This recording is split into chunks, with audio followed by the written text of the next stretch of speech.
Good morning, good afternoon, good evening, and wherever you're watching in the world, welcome along to night number 5 of F1 Esports Series Challengers here on PlayStation 4. Well, we've been through 4 events already. We've seen 16 of some of the fastest drivers go head-to-head out on so many different types of tracks. It all comes down to tonight then. 6 drivers after tonight's event here on PS4 will be making their way to the next stage at the F1 Pro Exhibition stage.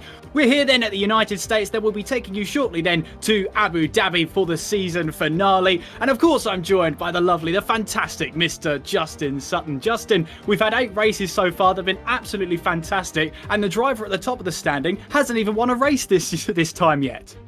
Yeah, it's pretty insane that VSR Domenico Lavecce has yet to win a race so far. I believe we've had 5 different winners, if I'm not mistaken, on the PS4 side of the 2021 Challengers season.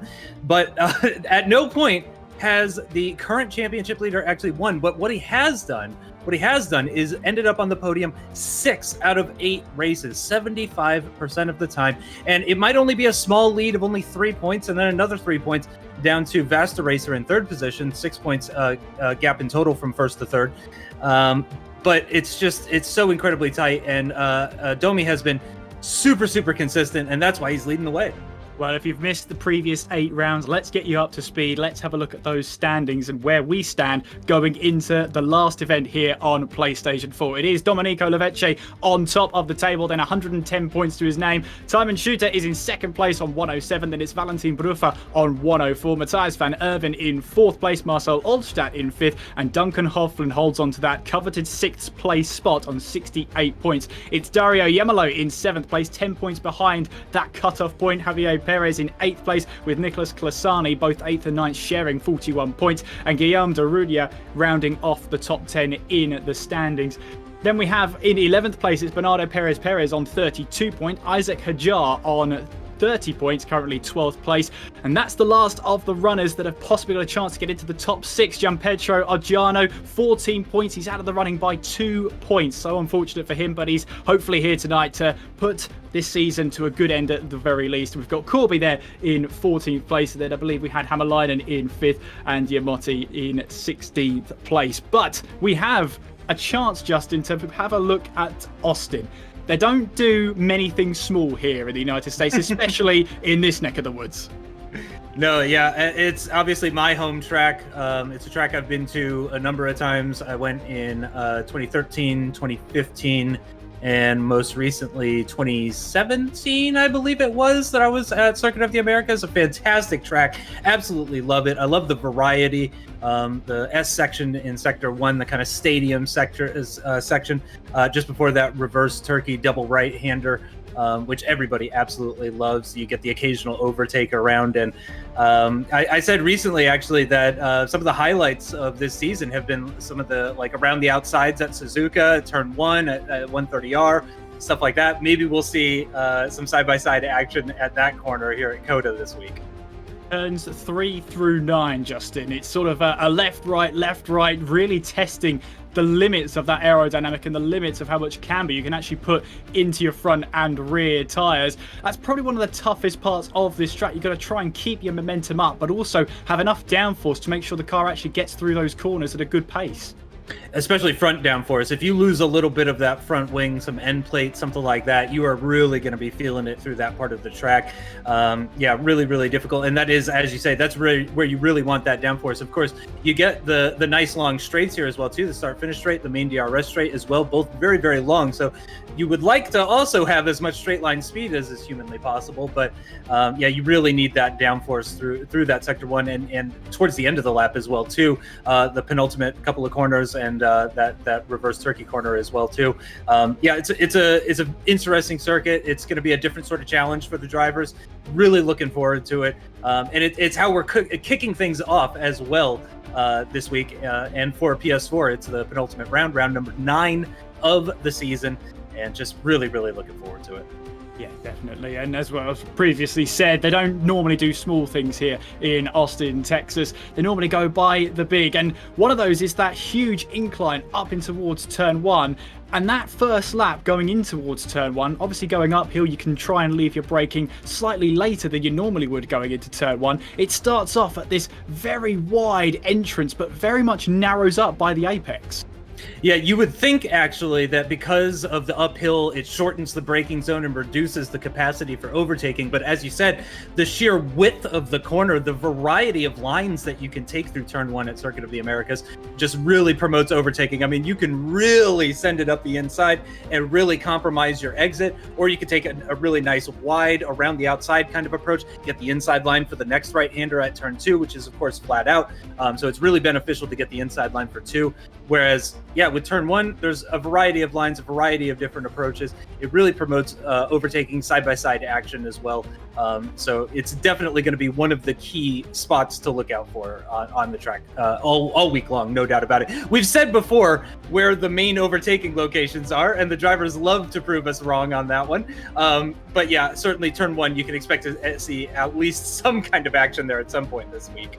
And definitely down towards turn 12 after that long DRS straight then as you exit turn 11, that sort of slight hairpin there, left-hander going then on towards that start, or that back straight I should say, going over a crest, then going downhill on the entry in towards turn 12.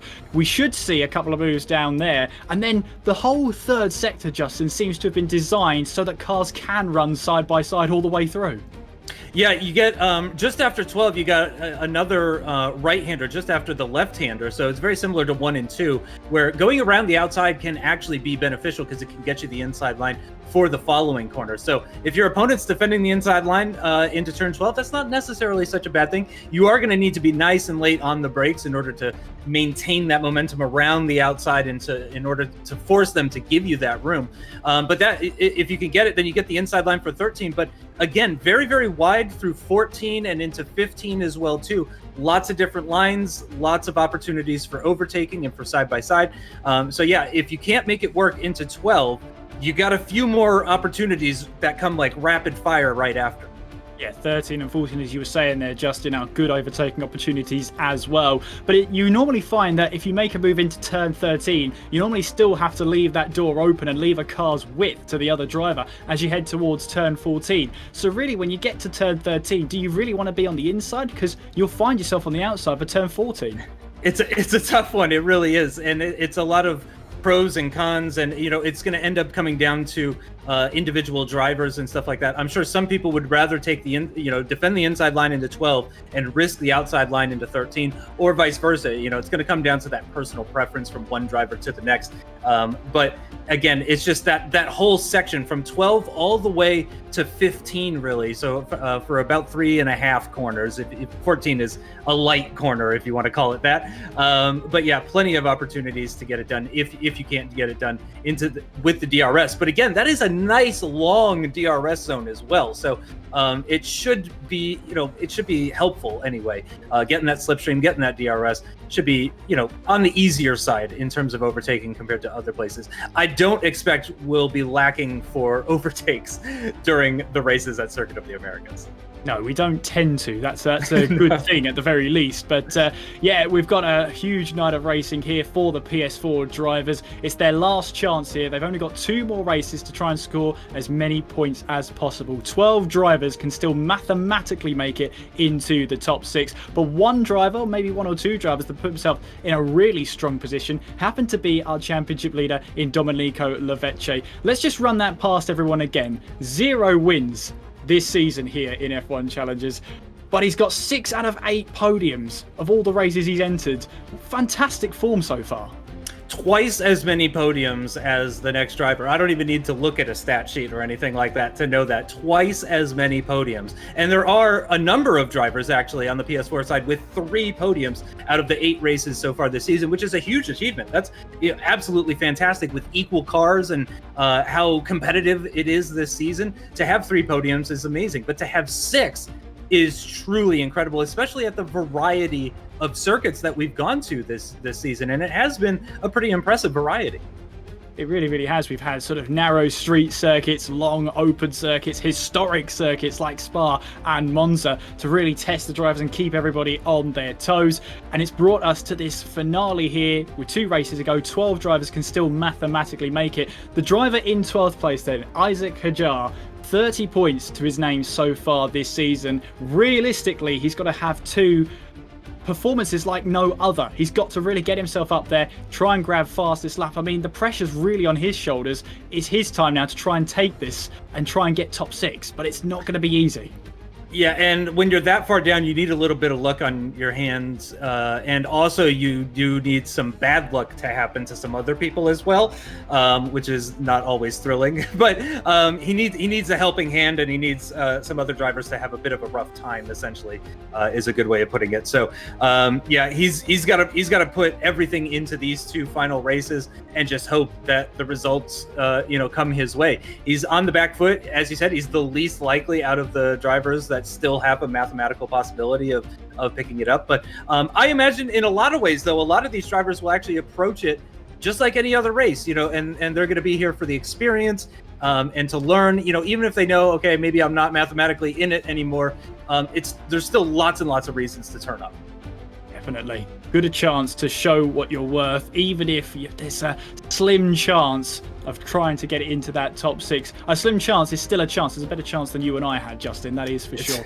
0 points we've got, by the way, just if you're counting along at home. But we're not long now away from qualifying here for the United States Grand Prix. And of course, the circuit of the Americas, 5.5 kilometers, just over, takes us around 20 turns here in Austin, Texas, with 2 DRS zones and plenty of undulation. No doubt that Spike, the most notable undulation change, going in towards the very first turn. But qualifying not far away now. We've got 18 minutes of qualifying, a short qualifying session coming your way for the United States Grand Prix, which will of course decide that grid. And Justin, a lap around here, we're looking at well under 90 seconds. These drivers will be pushing maybe even the 126s coming to the end of it. I won't put my bets down and say this driver is definitely going to be on pole but with this specific lap time, but we've seen plenty of qualifying sessions so far, and one driver who fancies himself as a qualifying specialist, Valentin Bruffer. Yeah, exactly. And I mean, it's going to be more beneficial at other tracks versus Circuit of the Americas, but track position is always beneficial. Absolutely always. Just it's better to be in front. I certainly would feel a lot safer being in front. It's less carnage behind, that kind of stuff to deal with, less question marks, less variables. That's what the word I was looking for. Less variables. So yeah, good qualifying is going to be hugely important here, as it is anywhere else. But certainly, if you have a bit of a bad qualifying, it's not such a big deal. It's a 25% distance race. They've got opportunities to make up positions, no doubt about it. No doubt about it. And we're riding on board with Matthias van Erven then as he's warming up then, making his way all the way down towards turn at number 12, of course, on his outlap right now as he finds the braking zone there, going downhill slightly in towards turn 12 before we make our way then in towards the third sector, trying to find some space out there around this 5.5 kilometer track here in Austin, Texas. And for, of course, Matthias van Erven, he's 4th place in the standings so far, 78 points. A good run of results here for the final 2 races will put him well in the running for top 6. Yeah, which would be absolutely fantastic, obviously, because again, that's what's going to take you to that pro exhibition. So a little bit different this year, which has me very, very excited to see how things are going to go and see what's next in store for the top 6. Eventually, when they do inevitably finally all meet up together and find out whatever the next steps are. I'm very interested to see how that goes.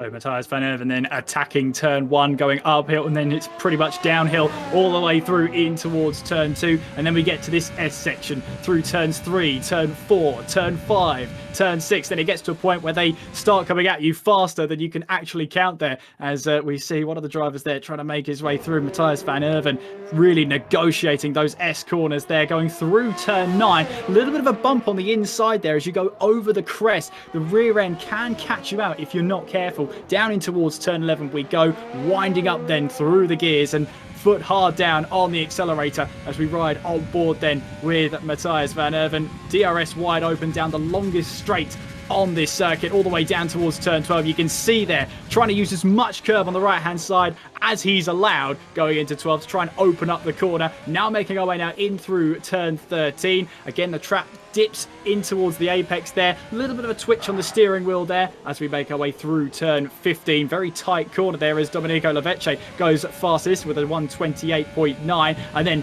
all the way through now this treble right-hander, 16, 17 and 18 before the two final quarters. Then through turn 19, plenty of undulation change there to try and catch you out before we make our way in towards turn 20, trying to get on the accelerator now, and 29.1 from Van Erven gets himself onto the front row of the grid. Marcel Olstadt is third fastest. Of course, we've only had 3 lap times on the board so far. Yeah, which could tell us potentially that there's no rain coming in this session or anything like that. The fact that so many drivers still in the pits, yet to set a time, that sort of thing. We've often seen, if we think that there is going to be some sort of precipitation, the drivers will just come rushing out to get a lap in as quickly as possible. But it looks like blue skies just outside Austin, and not any sort of threat of rain as far as we can tell. Petrix is one of the 5 drivers that has set a time, and look how unbelievably close it is for those 3 drivers from Javi Vera down to Petrix. Super, super tight. Just over half a tenth of a second. And it's gotten even tighter. Now there's 4 drivers in that same space. Yeah, that's Oggiano there, who is currently at 13th place in the standings. Unfortunately, he won't be able to make top 6 no matter what happens. If he scores maximum points, he still won't be able to get into the top 6. But he's here tonight to really try and make a name for himself. Just try and put some good performances on there. And I suppose might be a bit of a relief. It'll be a disappointment for sure, but now he can go into these last 2 races with absolutely zero pressure. He can take risks that maybe others won't dare to do. Yeah, exactly. And it might turn into a better performance, which would be fantastic in order to just kind of like keep his motivation up and get him thinking about 2022 and that sort of stuff. Because I've said it in years past, I'll continue to say it, that if you've made it this far but didn't quite make it to the next step, well, you just have to work that little bit harder, because you're almost there. You're oh so close, and you never know who is going to be off the pace in the next year's game.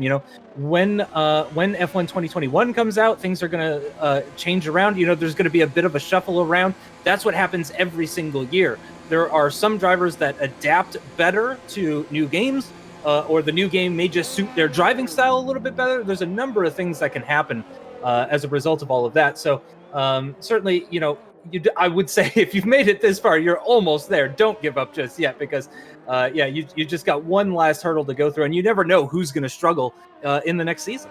There you go then, wise words from Justin Sutton as we see Yamotti now make his way through the treble right-hander. Onwards we go towards turn 19, then towards turn 20, as he now tries to find the apex through in towards the final corner. Again, there's a little bit of an orange sleeping policeman. It always helps to try and drag the car into the corner then, as he now sets off onto a flying lap going up the hill then towards turn 1, and using all of that track on the left-hand side of your picture, then all of that curb on the left-hand side to try and open up the corner, carry more speed through. It's a common theme for these drivers. They want to find any ounce of speed they can and then use as much of the track as they're allowed. And they can really keep full throttle through a lot of the lap. I remember in years past, they would have been off the throttle around 5 a little bit earlier, I think, maybe even a dab of brakes, but so quick through that opening sector. Everything looking nice and tidy for Simo as he gets into the hairpin. That's another overtaking location, technically. You don't often see it, but it is very, very wide, that turn 11 hairpin, very similar to turn 1, in fact. But just kind of low, downhill, actually. You come downhill off of turn 10. You can see staying really far to the right-hand side there, just trying to open up that left-hander as much as he possibly can. Doing a great job of using absolutely every bit of the track and making sure he's not invalidating his lap or anything like that, because he doesn't have a time on the board, and there's only 10 minutes remaining in this session. So certainly if you don't have a time on the board yet, I would be focused on just kind of having a nice clean lap at the moment, just getting something on the board and just trying to ensure that you're as competitive as possible through the penultimate corner, a deceptively tricky corner, that one. Yellow flags out in sector 3 into the final corner, a bit of a lockup for the Alfa Romeo of Simo, and across the line, and it is only 6th quickest. He's just 62 thousandths of a second quicker than Schumacher. Yeah, I have to say, within 3/10 of pole position, but it's only 6th place, Justin. Only 6th place. That's So there right. is Valentin Bruffer then, 28.8. Goes fastest and then quickly displaced by Time and Shooter 28.7. So they're trading lap times left, right, and centre here as we ride on board with the rear wing of Domenico Lavecce, making his way now down towards turn 12 again, using that track on the right hand side, using the curb on the right hand side, I should say, to open up turn 12. Then we make our way now into turn 13 and the third and final sector as we follow Domenico Lavecce for a lap here as we now through our way through 15, trying to slow the car down as much as possible, trail braking wherever possible to try and get yourself towards the apex there as we see the cars flying through that treble right-hander on towards turn 19. As Justin said, a deceptively difficult corner there. The back end wanted to try and step out and Lavecce abandons that attempt, abandons that lap time, and a bit of opposite lock onto the way into the pit lane for style, for style. Exactly, style points. I mean, he's looking pretty comfortable for. In fact, I don't think he can be knocked out of the top 6. We didn't look into that. We looked who could mathematically make it and who couldn't. But the likes of Domenico Lavecce might be completely safe. He might be thinking more just about Time and Shooter and Valentin Bruffer and winning this Challenger season, the 2021 Challenger season, because that would be fantastic, especially with how close it is on the PS4 side, with just 6 points separating the top 3. It is the closest of the 3 platforms coming into this week. It is very close as well on the Xbox One side with Caden Lutt, Christopher Perry, just 3 points adrift there. But then it's 11 points down to Antoine Dezaluski. So the PS4 side, in terms of the top 3, is the tightest one. So I would imagine that those 3, Domenico Lavecce, VSR Domi, CRG Timon, and VSR Vasta Racer, those 3 in particular, I imagine, oh, that's a big moment through the penultimate corner for Javi Vera. I imagine they're going to be thinking about each other more so than anything else. Well, I just had a quick work of the brain. Now, dangerous, I know, but from what I can see, Domenico Lavecce is 2 points ahead. Well, let me try and start again. He is safe. That's the point I'm trying to get across. He's the only driver here in PlayStation 4 that is in the top 6 and will stay in the top 6 no matter what happens. So gotcha. That is a bit of pressure off his shoulders. Everybody else, though, the likes of Time and Shooter on 107, the likes of Valentin Bruffer on 104, still have to put in a performance to get themselves and secure themselves into the top 6 as Guillaume de Rugne then abandons that one and has to go straight on. It just clearly didn't feel like the car was going to turn in, or if it did, it was going to be a mountain of oversteer that followed his way. There's Hammerline and then making his way through the final corner, winding up to start a flying lap. Hasn't set a lap time on the board so far, but he'll be now making his way up towards turn 1 to try and rectify that and put a lap time on the board. I want to say this is the fewest number of people to have a timed lap on the board at this stage of qualifying so far this season. I don't know if that has anything to do with, just kind of like the end of season feel, or if that's causing some sort of issues where people are just struggling because it's the last race of the season and they're just not thinking about the championship so much anymore, or if this Circuit of the Americas track is actually causing a lot of problems for these drivers. We've seen the likes of Domi peel in after what we thought he was on a very quick lap. So, but yeah, only 9 times out of on the board out of the 14 drivers that we've got for this race here today at Circuit of the Americas for the PS4 side. As that car ahead gets very nicely out of the way for name changer. Another little hawk-up. It seems like every driver has taken that corner absolutely identical. Turn 12. You just go right off onto the curbing for the corner entrance, have a little bit of a lockup just before the apex, run just a little bit wide. It's been pretty carbon copy from all of them, as we do finally get a 10th time on the board, so only 4 to go here. And let's see if name changer can be the 11th. What can Vila Hammerleinen do then as he makes his way through the penultimate corner, onwards then towards the final corner at turn 20, uphill as you try and find the apex here, slightly uphill as you put the power down. It's 8th fastest in 29.027, puts him onto the 4th row of the grid. There is Valentin Bruffer then, and let's just take you through these qualifying times so far. Van Erven is on a 28.7, Timon 28.7, Valganardi 28.7, Duncan 28.7. It's mightily close at the top here. Long may it continue. That's about as close as we've seen. And Master Racer only on an 808. I mean, he's only 100th of a second off of Duncan, his Visceral Racing teammate, Tommy behind, actually. That's like sort of the Visceral section, it seems, as CRG dominating. I say dominating by 9,000s up at the top, timing over Nardi. So more cars starting to come out of the pits, though. Five drivers still in the pits, 2 times yet to come onto the boards, and that is from Gil, who we saw have that mistake in the S section coming into turn 5, I believe that was, and Boss 92, the only other driver yet to set a time, but unbelievably close, 6/10 of a second from first down to 12th. Well, we'll have to wait and see how it all unfolds, because we've got just over 4 minutes of qualifying to go. We ride on board then with Valentin Bruffer, who's fancied himself more often than not on pole position here on the PlayStation 4 side. Let's see what he can do at the Circuit of the Americas. He makes his way now on towards the final corner, onwards then towards the start-finish line. DRS wide open as he makes his way towards the line. 28.4 from Valentin Bruffer now puts him quite clear at the top of the table. But what that means to me is the track is getting faster and faster. You really want to be the last car out there to cross the start-finish line before the checkered flag comes out, because in theory, you get the best track possible. Now, he could get back into the pits in just under a minute and a half, so right around with 2 minutes left on the board. So can he get back out there in time? I think that's the racer. Yeah, it would be tight no matter what it was. And this is where our inexperience as drivers comes into play, because we don't know how quickly he can turn that around. But it would be tight. You're exactly right.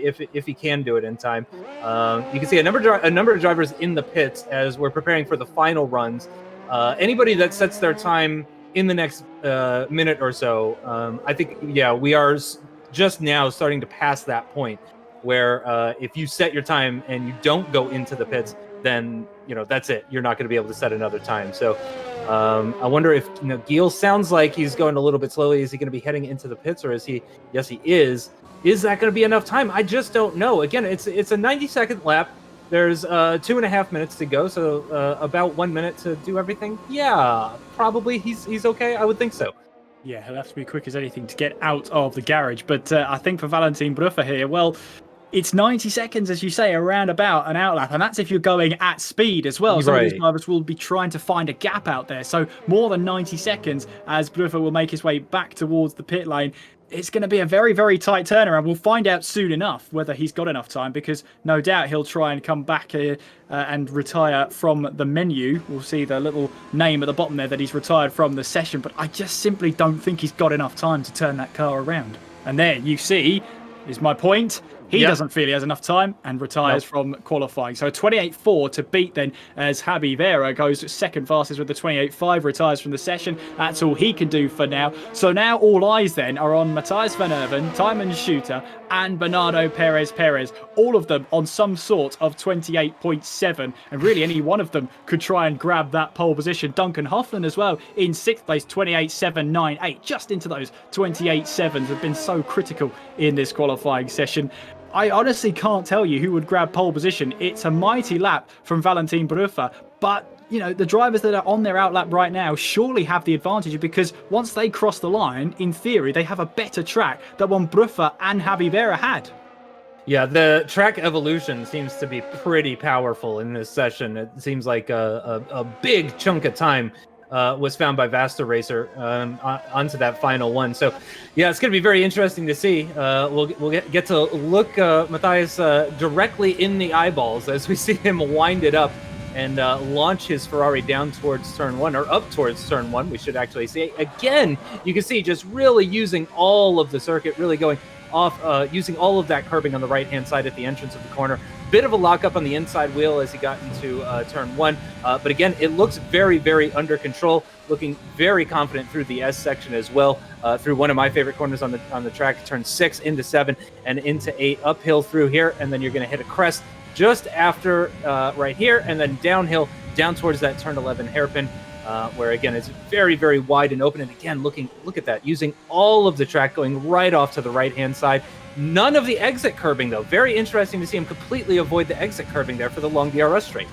Yeah, normally to stop you from scrubbing off the acceleration speed. These drivers work by absolute minimums. They do not want to shave off a thousandth of a second or have it added on to their time at the very worst. As Van Erven now makes his way in through turn 13, trying to make sure you gather up the throttle then. Very easy to spin up the rear tyres then as you now slow the car down in towards turn 15, one of the tightest corners on the circuit, as you see a little bit of opposite lock then from Van Erven as he tried to exit 15. Now we head through the treble right-hander, dispatch of that, and then we go through turn 19, clouting the curve on the left-hand side. As we now make our way through the final corner, Van Erven, can he get himself up onto the top of the timing standings? No, he can't. 28.7 remains, and you can see there, you'll feel a little bit dejected by that one. Time and Shooter, meanwhile, jumps up to the front row, 28.581. It's good enough for second place. We've still got Perez, and we've also got Duncan Hofland out on a flying lap, as Gianpedro Oggiano there in 8th place has finished the session, 28.8,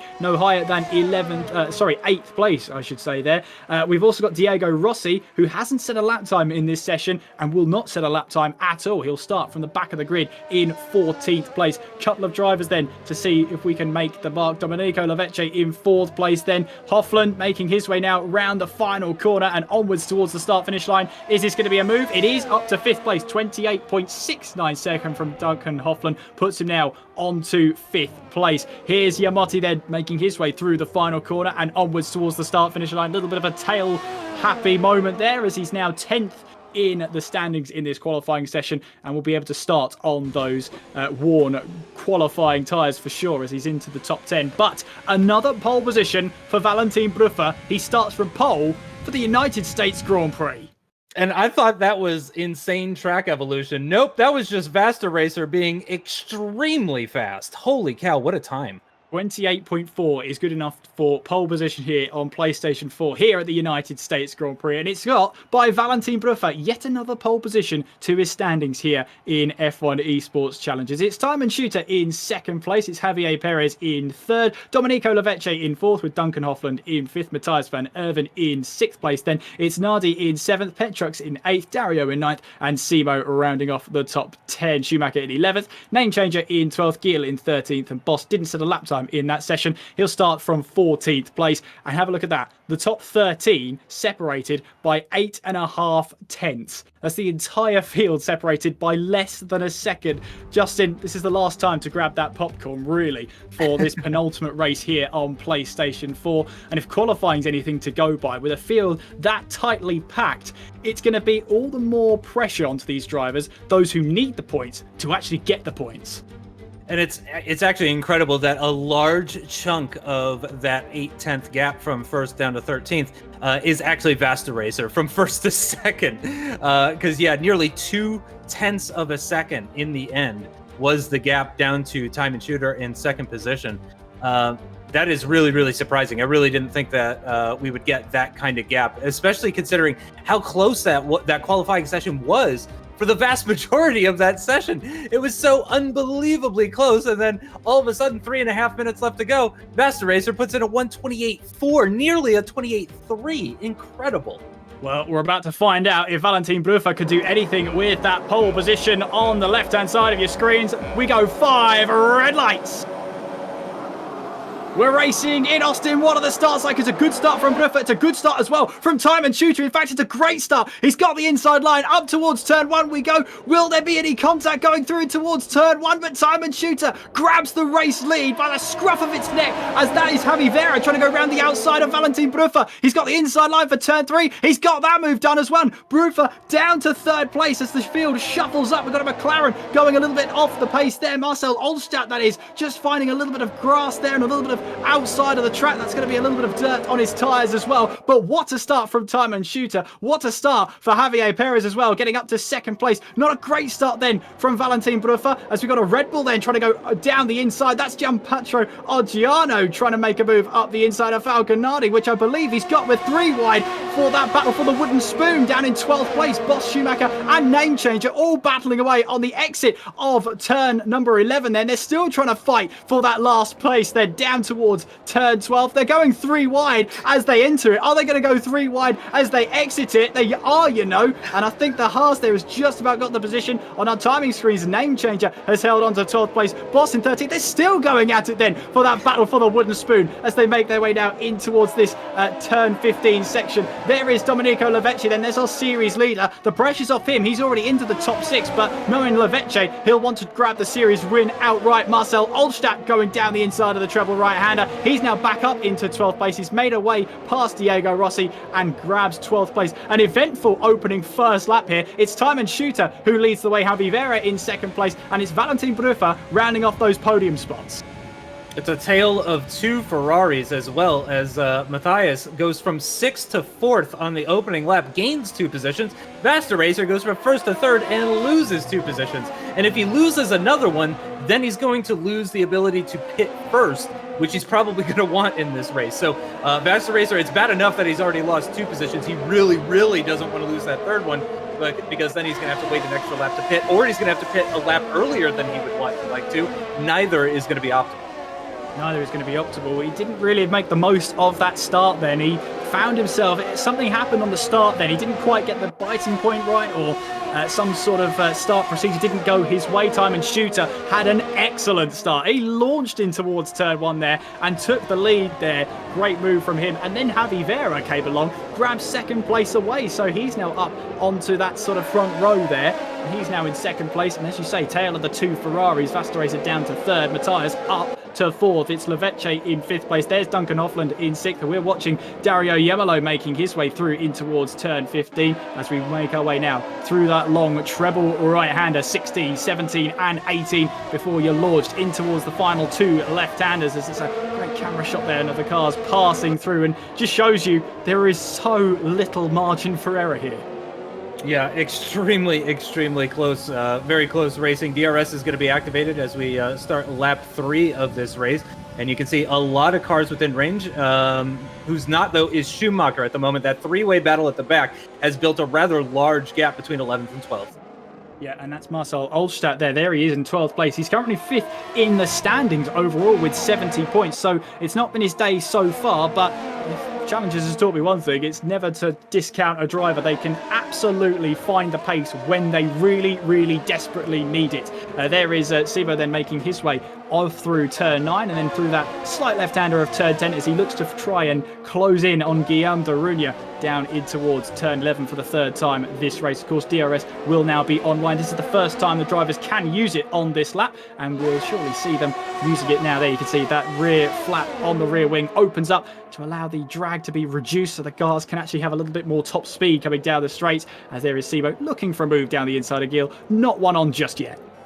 Gil is the highest running of the medium runners, by the way, and the only one that's up with this top 10 kind of train.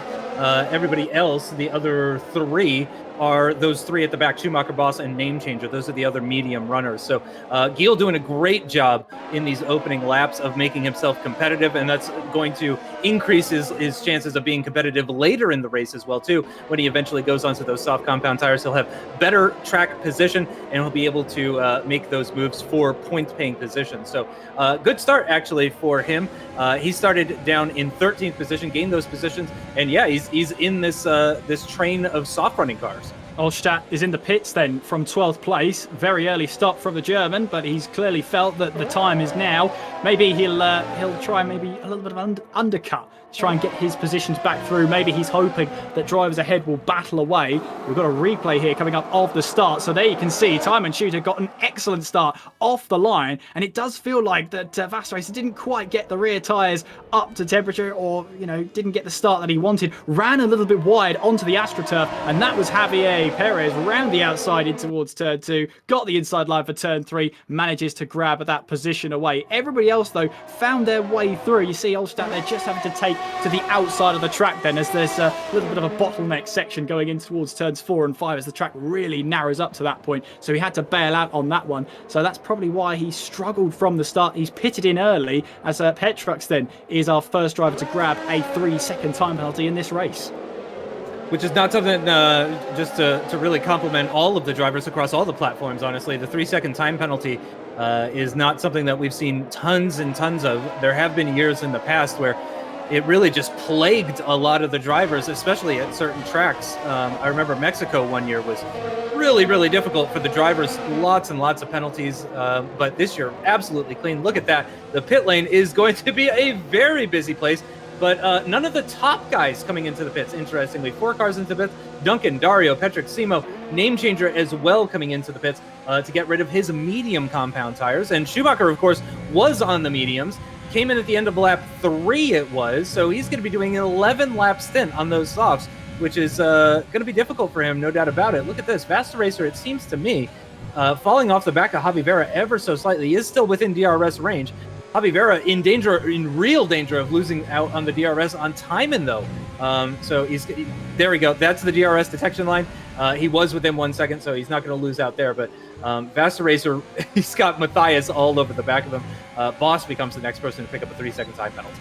Yep, that's Diego Rossi then in 8th place. Again, you said 3-second penalty will be added to the end of his race. Domenico Lavecce is closing in on Matthias Van Erven. That's the battle for 4th place as they now make their way down in towards turn 12. And of course, Lavecce using a little bit of DRS then, so too was Van Erven to try and catch the back of that driver there in Valentin Bruffa. So, you know, it's getting a little, on edge here. These drivers will be slightly on edge. Only one out of the top 5 has guaranteed themselves a place into that top 6. So they'll all be slightly wary of each other. They'll just be looking to try and get as many points as possible. Who blinks? Well, Javi Vera's one that blinks. So too is Matthias Van Erven. That's going to leave Vasta Racer out for another lap. But Vasta Racer was the lead car. So that tells me that Matthias Van Erven saw him stay out and thought, you know what, I'll take it. I'll pit in. Yeah, Matthias was all over the back of Vasta Racer as well, too. So I think he was really chewing through those soft compound tires in the dirty air of the other Ferrari ahead of him. Whereas Vasta Racer, I was even mentioning before, was actually in danger of running outside the DRS. So he would still be picking up a bit of dirty air, but maybe his tires weren't overheating and graining to the same sort of extent as his quote-unquote teammate. Again, last event of the season, so it's the last time that the veterans of this series have to listen to this. But these are not actually teammates. You'll see people running in the same cars, the same team, but they are not actually teammates with one another. They are 100% competitors. They are not obliged in any way whatsoever to help each other at all. No, it's every driver for themselves. As we see then, that is Petrox trying to go on a Charles Gianpietro Oggiano, who's right behind Dario Yamalo as we make our way now in towards turn 11. Getting back onto the power then as Petrox will try and find a way through. He's going to find it tough though because Dario ahead of him has a little bit of DRS as well from the driver ahead. So we'll see what Petrox can do. He's probably going to have to hold station just for now as we head our way now down towards turn 12. But you know, we have seen moves up the inside in the past going in towards turn 12 there. Some of them weren't desperate, but, you know, there is an element of desperation towards the end of the race. Timon Shooter, meanwhile, into the pit lane. So too is Valentin Bruffa. Nardi also into the pits as well. He went fastest than anybody else out on track on his last lap. So really, really good in-lap or two from Nardi and try and get some performance, get some time back that he lost maybe at the very, very start of the race. That's going to put Gil into the lead then, but has yet to make a stop in this race. That 12 next to his name, though, 12 places gained, looks pretty good for now. But remember, he has to stop. He has to stop soon. Yeah, exactly right. That will be for the soft tires, though, so he is going to have the fastest tires out of everybody racing on the track. So he is going to be very, very quick. He's going to have that deficit, that tire deficit, not just in health, but also in the softness of the tire compound as well, too, which will enable him to make those kinds of crazy moves. You know, I was talking earlier about going, you know, around the outside and stuff like that at 16, 17, and 18. These are the conditions that would allow that sort of thing to happen. So certainly Gil is going to be one to watch. He was just inside the top 10 at the time. How's he lapping at the moment? Best lap of 133, whereas all the soft guys have gotten down into the 132s. So he may have a little bit of time to make up, but again, he's going to have the tire compound and the health in order to rapidly dissolve that deficit between himself and the rest of the field. And then I imagine he's going to be looking to make some overtakes, no doubt about it. Maybe not a top 5 finish for Gil, but I think he could score some solid points here today, no doubt about it.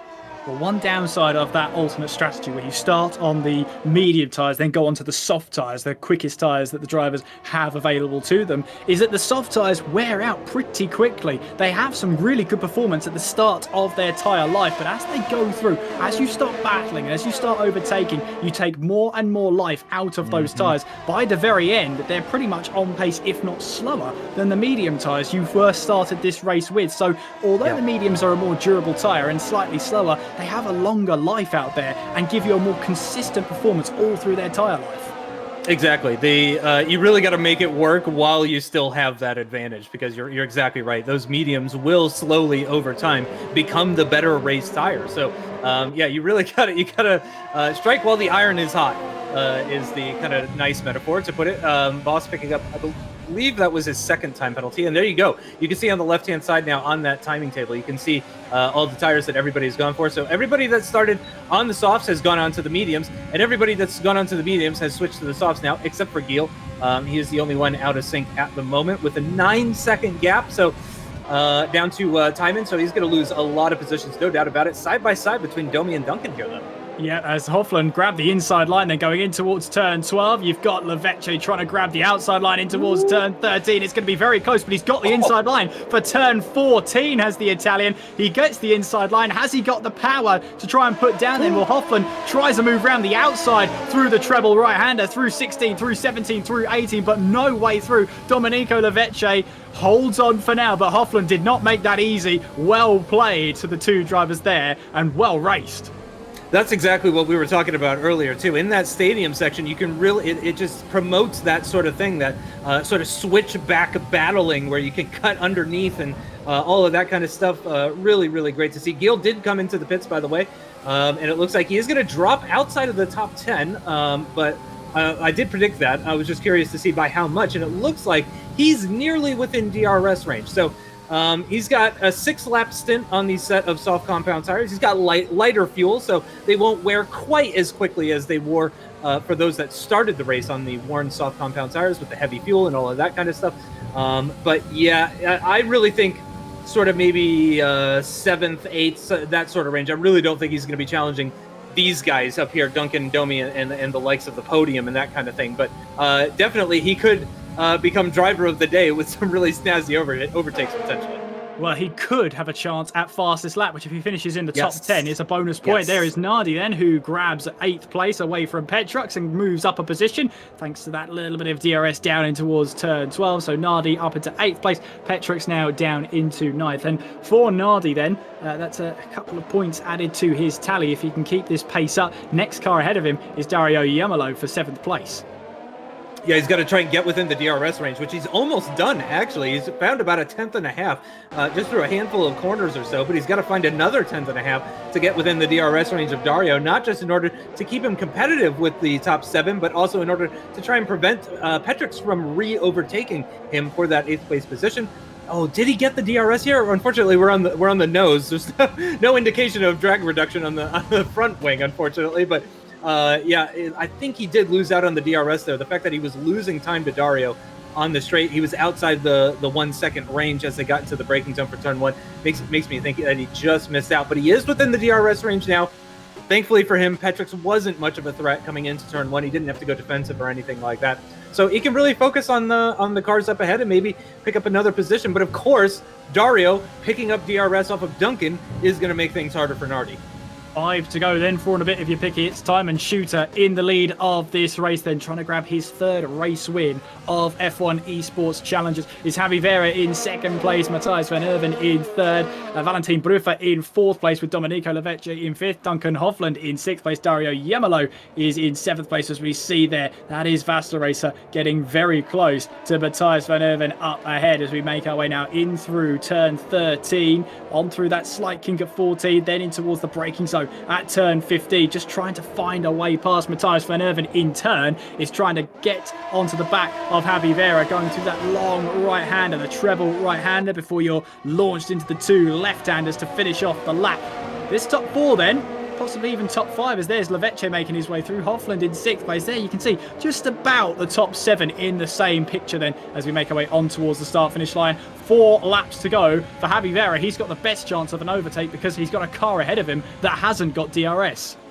And on the left-hand side, you can see the tire life as well as we were talking about earlier. Of course, though, as Kieran mentioned, the mediums do hold up quite well. So 1 or 2, even 2 laps difference in terms of tire life isn't going to make all the difference in the world. But when you have, and that's a 3-second time penalty for Nardi. That is really unfortunate. It's not going to drop him behind Petrix, behind him, but it could be great news for Gil. Gil is nearly within 3 seconds, actually. He's already overtaken Simo. He's gotten himself into a points-paying position. I didn't see if he picked up that fastest lap that you hypothesized that he might pick up. But he's in that 3-second range. Yes, he is on Petrix and on Falcon Nardi as well. So he could be picking up 2 positions. So that would put him up into 8th, actually. This is Guillaume de Runia then, making a move then up into the points with a little bit of DRS down in towards turn 12 then, and moving ahead of Simone Yamotti as he makes his way through. So those soft tyres working well for him as he negotiated that pass. Now in towards the points. If he can get another fastest lap, he will certainly get himself another point added to his tally. And obviously Guillaume de Runia, that's the same driver that won the 2nd round of F1 Esports Challengers at China. 25 points he scored. Then since then he's only scored what's that, 8 points, 7 points since then. Yeah, 8 points over 7 races is definitely not ideal, but he did do a great job of making that I believe it was an alternate strategy thing that got him that win. It worked out really, really well. Unfortunately, the rest of the season not quite working out as well for him, but Faster Racer as well has had a great season, but not such a great race, unfortunately. Losing out 3 positions, whereas his teammate has gained 3 positions, actually. Matthias, I have to say, is probably on solid contender for driver of the day for me. I know it's only 3 positions, quote unquote. Falcon Nardi picks up another 3-second time penalty, so that might actually drop him potentially even outside of the points at this stage, which is certainly not ideal. But yeah, Matthias, I would say definitely a contender for driver of the day. He went up 3 positions in the race, and they were 3 of the hardest positions. You know, I think Timon and Javi Vera kind of went up due to Vasta Racer's bad start, whereas Matthias made all 3 of his overtakes purely on merit and just really good driving and that kind of stuff. So certainly I would say he's a contender for driver of the day. It's been a really, really interesting race. Very, very close as well, too. You can see almost no gaps between a lot of these cars. There are only 3 cars outside of DRS range, and that's after almost 12 full laps of racing. Yeah, and Valentin Bruffer, who got back-to-back wins last event, is now in 4th place, having started this race on pole position. We start the penultimate lap of this race with Timon Shooter in the lead. It's Javier Perez in 2nd place, Matthias Van Erven in 3rd place, with Bruffer in 4th. And there is Guillaume de Runia, fastest lap of the race, 1.9 back from Nardi in 8th place. But I have to say, Nardi's got a lot of penalties on his name. If de Runia can keep it clean, he's at least got 8th place with the gaps between them right now. Yeah, minimum, yeah, because Nardi's got 6 seconds, so he's, I think he could probably pick up a puncture on the final lap and potentially still overtake Falcon Nardi. So, but let's see, can he do any better than that? I'm not so sure. He did overtake Petrix. He's already built a 1-second gap over Petrix, in fact. So he is absolutely rapid. No surprise there after he set the fastest lap of the race. But yeah, I think he might overtake Falcon Nardi on track on the final lap potentially. But I don't think he's going to be going any higher than that. I think it would take a penalty from Duncan or Dario or one of those guys up ahead to potentially give him a hand and gain some more points. But 8th position, 4 points plus a bonus point, so 5 points for Gil after starting from 13th. I would say another solid contender for driver of the day, actually. There you go then. Justin's already picked out a few drivers for driver of the day. Of course, Justin decides at the end of it. Unfortunately, there's no participation from anybody else. It is Justin's driver of the day. It's Timon Shooter in the lead then as he makes his way on towards the final corner, ready to start the final lap of this race then. It's Javier Perez in 2nd place. Oh, a big fishtail moment there from Valentin Bruffer out of the final corner. I don't think Leveche is close enough to take advantage of that because there's Dario Yamalo on the back of Duncan Hovland going in towards turn 1 for the very last time in this race. Got a good entry in towards the corner then, right now on the back of Duncan Hovland as we make our way through that high-speed S section, through in towards 3, 4, 5, 6, all the way up towards 9. I can count, I swear. Going all the way through then in towards turn 8, then becomes turn 9 before you go over the crest and find turn 10. But Timon Shooter here will be trying to find his 3rd race win of the season. Of course, he won at Vietnam for the very first round of Challengers as he tries to find another win. He got the win at Silverstone as well at round number 5. This could be his 3rd race win of Challengers. Meanwhile, Javier Perez behind him. His best finish so far this season has been 2nd place. That was at the very first round on the streets of Hanoi. He hasn't had a result similar to that since, but now he's onto the podium once again. He can get a full load of 18 points. That will certainly help his chances. But at the moment then, Timon Shooter is trying to find his way through. Matthias van Erven then in 3rd place with Valentin Bruffer in 4th. Domenico Lavecce in 5th place. The pressure is off from him in this race because he's already made it through into that top 6. Duncan Hovland in 6th place then. But here comes Timon Shooter. Around the final corner he will go to grab 25 points and his 3rd race win of F1 Esports Challengers. Timon Shooter wins the United States Grand Prix. It's Javier Perez in 2nd place, equaling his best results on the streets of Hanoi at the very first round of Challengers. Matthias van Erven rounding off the podium places with Valentin Bruffer in 4th place. There is a car that goes across the line, clearly very unhappy with his race. And Timon, though, is your race winner. Timon Shooter, 3rd race win of Challengers, and your in-game driver of the day is Gil, grabbing that fastest lap of the race bonus point as well. What a shot as well, too, of his in-game character there. Super excited. Wow, that was really, really impressive. Huge congratulations. Especially, though, to Javi Vera, because I have said in the past that he has been, I think, one of the most unlucky drivers. The difference between his pace and his results has been absolutely enormous, and it's great to see him on the podium. Again, it's only the 3rd time, but he's just... when things go wrong for him, they seem to go catastrophically wrong, but they went quite right for him today. Not quite as they did for Timon, but still 2nd place, I imagine, is going to help him quite a bit in getting into the top 6. Well, there you can see your official, unofficial results then for the United States Grand Prix. It is Timon Shooter who finishes on top in just under 22 minutes to grab his 3rd race win of F1 Esports Challengers. It's Javier Perez in 2nd place, Matthias van Erven in 3rd, with Valentin Bruffer in 4th place, Domenico Lavecce in 5th, Duncan Hovland in 6th, Dario Yemelo in 7th place, Guillaume de Runia in 8th, and also the fastest lap grabs him an extra bonus point there. It's Nardi in 9th place, Simo in 10th place, grabbing the final points paying position. It's Petrix, Name Changer, and Schumacher rounding off the top 13. And I have to say, this is where the maths comes in, Justin, and you and I both know that maths aren't our strong point, but what we can say is that there's now only 26 points left and only a handful of drivers are in the running for it. Yes, exactly. Yeah, this is where things get a little bit more complicated because we have to kind of work it out for ourselves. But certainly, I would say Timon definitely is going to join Domenico in the now completely safe and impossible to be knocked out of the top 6 sort of club, I guess you could call it. So he will be enjoying that very, very much. Javi Vera, coming into this, was on 41 points. He was tied with Nicholas Cassani, and he was 27 points adrift of Duncan Hovland, GSR Duncan.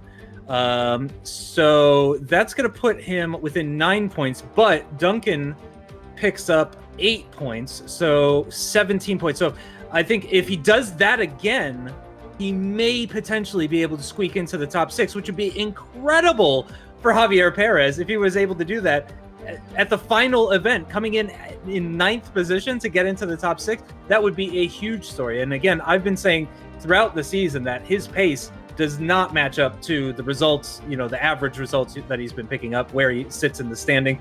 I think he's faster than where he's been in the standings. He's definitely going to move up as a result of this, but not quite into the top 6, I don't think. Yeah, and it's an interesting race because Marcel Olstadt finished in 12th place, didn't score any points, and before that race started, he was 5th place on 70 points. The pressure will be on for the German as he heads into the final round. Of course, Abu Dhabi coming up very, very shortly, so don't go anywhere. One-shot qualifying coming your way very soon. What we have to say is that the pressure will be on him to actually get more points on the board, because if his position wasn't kind of safe right now, it's definitely not safe right now heading into the final round. Yeah, so Schumacher came into this on 70, so he would still have 70. You got Dario came in on 56 points in 7th position. He's going to pick up another 6 points. So he's still 8 points behind Schumacher. And then Duncan, we said, is now going to be on 76 points. So he's actually like a podium behind VSR Duncan. So yeah, the likes of like Dario, Javi Vera, these guys need podiums, and then they need the likes of Schumacher and VSR Duncan to have a bad time. Essentially. Really do. Yeah, absolutely. As we try and find out who's in that 6th place spot, who's on that bubble spot, we should say, of making it through, because then we get to find out which drivers are still in the running. I'm going to take a punt and say that from that standings, we've lost Isaac Hajar, Bernardo Perez, Guillaume de Runia will no longer be able to be mathematically making it into that top 6. We also didn't see Nicholas Klasani in that race either, so he is now out of the running, because now there's only 26 points left to score in this race. Well, Justin, at this moment in time, we are, trying to work it out ourselves, and our maths are just as terrible as each other. So why don't we talk about what we've just seen? It's a 3rd race win for Tymon Shooter, and no doubt he's got himself into that top 6, firmly into that top 6. It was a great drive, a great start, and pretty much set the tone for the rest of his race. Yeah, and it's sort of more of what we expected from him. There's been times where Tymon has seemed really, really dominant, just the class of the field. And then there's been other times where he hasn't. And this was definitely the class of the field. Now, he didn't win by a huge margin, but he was pretty undeterred at the front, actually. He kind of took the lead and then really just wasn't bothered all that much. We didn't see a whole lot of side-by-side for the lead of the race or anything.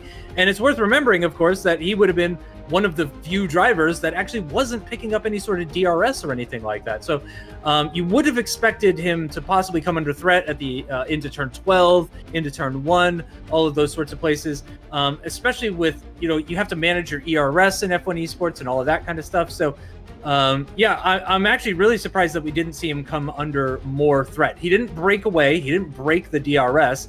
But for all we know, he wasn't even really trying to, and who knows if you even really can necessarily, just because of how close the field is. But really, really impressive for Tymon. I think he's definitely going to be one of the drivers that people are looking at the most going into the pro exhibition. He's going to be he's going to be a hot prospect, no doubt about it. Along with other people as well too, Matthias, Vasta Racer, Domi, all of these guys I think have done a fantastic job. Again, even Javier Perez, I think as well, has really shown some incredible pace. Nicholas Klasani has shown kind of flashes. It's been an absolutely incredible field, but today at COTA, Tymon really did look like he was kind of on another level. Not a massive other level, but yeah, really untouched. Absolutely. Javier Perez as well, grabbing 2nd place in that race, equaling his best result at the first round at the streets of Hanoi. So 18 points now brings him up to, having to work it out in my head, 59 points, which is, I think, still outside of that top 6. But those 18 points would be critical if there was a chance at this coming into it. He had a very outside chance of making it, but with that 2nd place, doors may have slightly opened. Yeah, so I think he's only like 3 or 5 points. And by the way, just for those playing at home, you can go to f1esports.com and see a lot of this stuff for yourself as well. So feel free to go to f1esports.com. There's lots of information there. It's not updated from that last race, obviously. That would be insane if they were updating it that quickly. But yeah, so I think Dario is a handful of points or less still ahead of Javier Perez.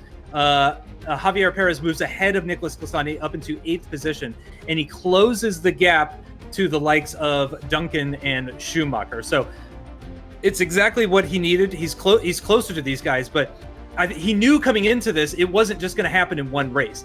It's not just one podium. Again, he's coming into it on 41 points. That's 27 points behind Duncan Hoffland. So mathematically impossible to make up that deficit in a single race. So he's done what he needed to do in the first race, but now he's going to do it again, which is part of that pressure that he's under. And as I mentioned, he does also need Duncan and Marcel Alstott Schumacher to also do poorly. Because, of course, if Javier Perez comes in third position, but actually Duncan and Schumacher win the race and get second place, then that's no good to him. You know what I mean? Yeah, exactly. You got to work it out. And he needs them to do poorly. Maybe not necessarily outside the points, but certainly in the lower stages of the points. Maybe outside the top 8, something like that. It really depends on how good he does. This is why I'm left to the shouting part of the commentary. Someone else does the maths for me. It's absolutely fine. But what I will suggest is that the likes of Domenico Lavecce, the likes of Timon Shooter, Valentin Bruffa, with their results there, look like they're going to be safe. They've well and truly got into the 110s, 120s, even for some of them. So they look like they're going to be safe in that respect. What isn't so sure, Matthias van Erven, well, after that one, he finished 93. in third place. So 93. So that sounds like a safe number at this point in Challengers. But Marcel Alstott, 70 points. He didn't score any points. So really, we're going to try and count back from him. So that means that Javier Perez still has a chance. I believe Dario Yemelo still has a chance. Duncan Hoffland also in the running. He was in the top 6 before that race started. So we are quickly whittling down the possible drivers that can still make that top 6, and we believe there's only 2 spots left. Yeah, I think it's really down to Schumacher, Duncan, Dario, and Javi Vera to determine who is going to be the final 2 people. So you've got 4 drivers battling it out for 2 positions. So 2 of these guys are going to go home happy. Well, they're already at home, but 2 of them are going to be really happy, and 2 of them are going to be really upset, or maybe not really upset, but they're going to be disappointed. Yeah, they certainly are, as we're just trying to, wrap our head around that last race, Justin. I mean, we've had the United States Grand Prix. We've had Javier Perez get second place. What a race it could have been for Valentin Bruffa. That could have been 3 in a row, but that start seemed to dictate his whole race. Yeah, and I mean, that's not such a huge thing. Teams can look at him and go, oh, well, he just needs to get better at starts, so we'll sign him, and then we'll do a bunch of work with him and a lot of practice starts and that sort of stuff. Boom, problem solved. So it's not that big of a deal if you have a bad start. He's had an incredible season. I wouldn't be too upset about it. I'm sure he will. Because these guys are racing drivers and all of that kind of stuff. So he'll be disappointed with that one, but yeah, he's safe coming into it. He's probably feeling pretty comfortable coming into the final race, and he's got one more opportunity to prove himself as well. So if he can grab pole one more time, and Abu Dhabi's a difficult one to overtake at. There's several opportunities for overtakes. In fact, back-to-back overtaking opportunities, which you don't see at every track. So that might make things difficult for somebody who starts on pole position, but I'm imagine he'll be giving it his all. But yeah, again, just for those watching at home, the real battles to watch, again, that's Schumacher, VSR Duncan, Dario, and Javi Vera. Those are the guys that are going to be battling for that top 6. Again, and it's Domi, Timon, and Vaster Racer. Those are the ones that are battling for the win. I'm not sure which is more interesting, actually. Which do you find more interesting? The battle for the champion of the series or the battle for the final spots to get in? Oh, you're muted.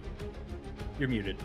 That'll be why I was typing. No, I think the battle for the top 6, that last possible position is going to be so close for these drivers. It means everything to try and get into that top 6 standing. And I believe someone, Justin, that's better at math than us has managed to do the maths for us. So Timon Shooter leads the way. This is at the moment, as it stands, 132 points. It's Lavecce in second place on 120. We've got Valentin Bruffa in third place on 116 points. Matthias van Erven in fourth on 93. Duncan Hoffland is in now 5th with 76 points. Marcel Olstadt holds on to that last position of 6th place that the drivers desperately want on 70 points. Working back then, Dario Yemelo on 64 points. Javier Perez on 59. Nicholas Klasani, we don't believe is going to be racing in that final race. He would have been on 41. So that leaves Guillaume de Rugne then 38 points. I think that's going to be not enough. 26 points. No, it's not. It's not enough. So it will be from Javier Perez. So it's what's that? Javier Perez at 8th place upwards. Still have a chance of making it into the top 6. And now it's trying to work out who's safe and who isn't. We can rule out for sure Time and Shooter, Leveche and Bruffer. They have all made it for sure. Yep. Yeah, so let's see. It's 11 points from 6th to Javi Perez down in 8th. So, as I said, he is looking at a minimum of 4th place to get into the top 6. But what he would need is for Dario and Marcel Olstadt to score 0 points. Yep, absolutely. Yeah, 0 points. And that would get... So, yeah, if he gets 4th and they don't score at all, he's in. He's in. But if they score, then he's going to need 3rd or 2nd or potentially even the win. So and that would be really something. I don't doubt Javi Perez's ability to win a race. I'm not saying he can't win a race or anything. But that's a taller order. That's a more difficult task to accomplish. So yeah, he is really on the back foot. Whereas Dario Yemelo in 7th position, he's just outside the top 6. He's only 6 points behind. So that is a case of, I mean, he could get 5th, 6th, something like that, and he could potentially get in. Again, he would need some bad luck on the part of the drivers ahead of him. But yeah, so it's slightly less. So I was right. It is 5 points between Javier Perez and Dario Yemelo. So yeah, it's really going to come down to those 4. Again, as you mentioned, 12 points is the gap between Time and Shooter and Domenico Leveche for the championship, which is a little bit more difficult. I think Time and Shooter is looking pretty comfortable for that. Same sort of thing.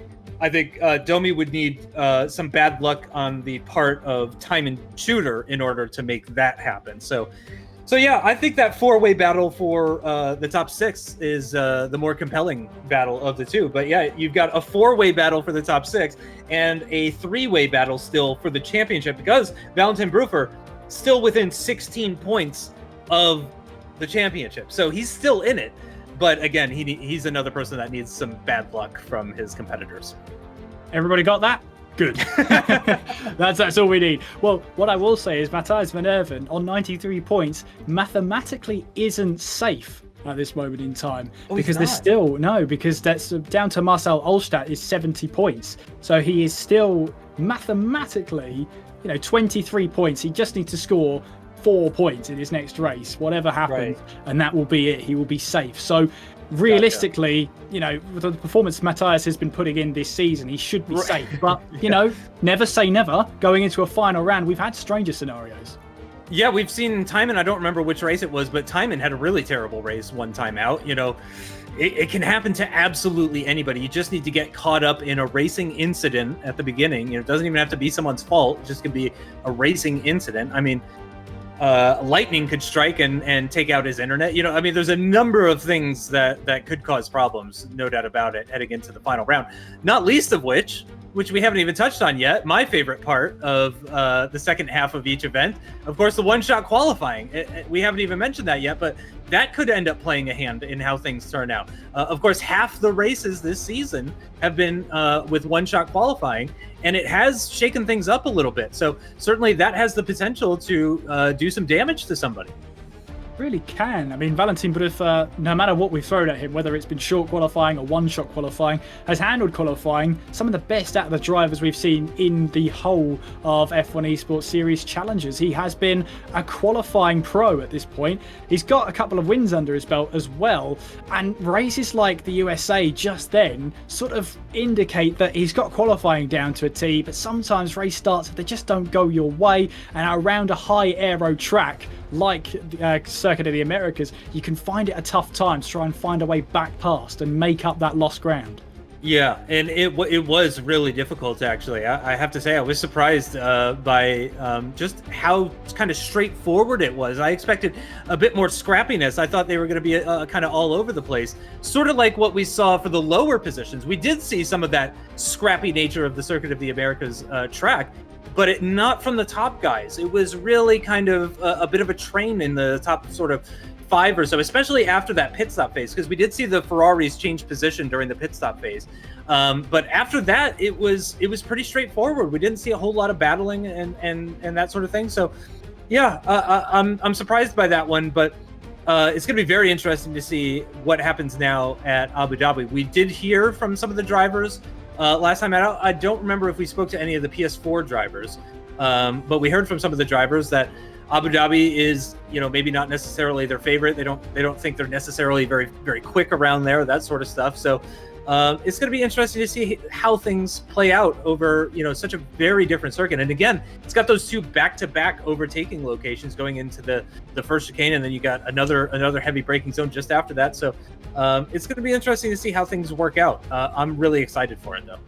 Well, we take you to the last round of F1 Esports Series Challengers for PlayStation 4. We've still got 2 more nights of action, just if you were wondering. That's but right. For the final race for PS4 here, we take you to Abu Dhabi and finish under the floodlights. No doubt there'll be fireworks for the drivers at the end of their race and at the end of Challengers, no doubt about that.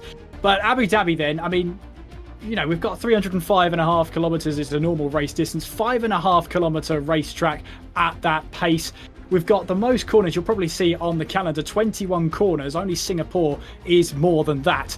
So it's a pretty intense circuit. As you say, you've got a lot of straights there. That long 1.2 kilometer straight from turn 7 all the way down towards turn 8, made even quicker by the DRS zone, especially if you're in qualifying and in a bit of traffic as well. But then you get to the third sector. There's a lot of 90-degree corners there that'll really test the mechanical grip of these cars and how you're set up to them, rather than the aerodynamic grip of the cars. But yes, Abu Dhabi, we're finishing under the floodlights here as we take you through, hopefully shortly, the Abu Dhabi track, which of course has 21 corners, 5.5 kilometers, as it takes you underneath the hotel situated here in Yas Marina for a good vantage point. Why not book a room?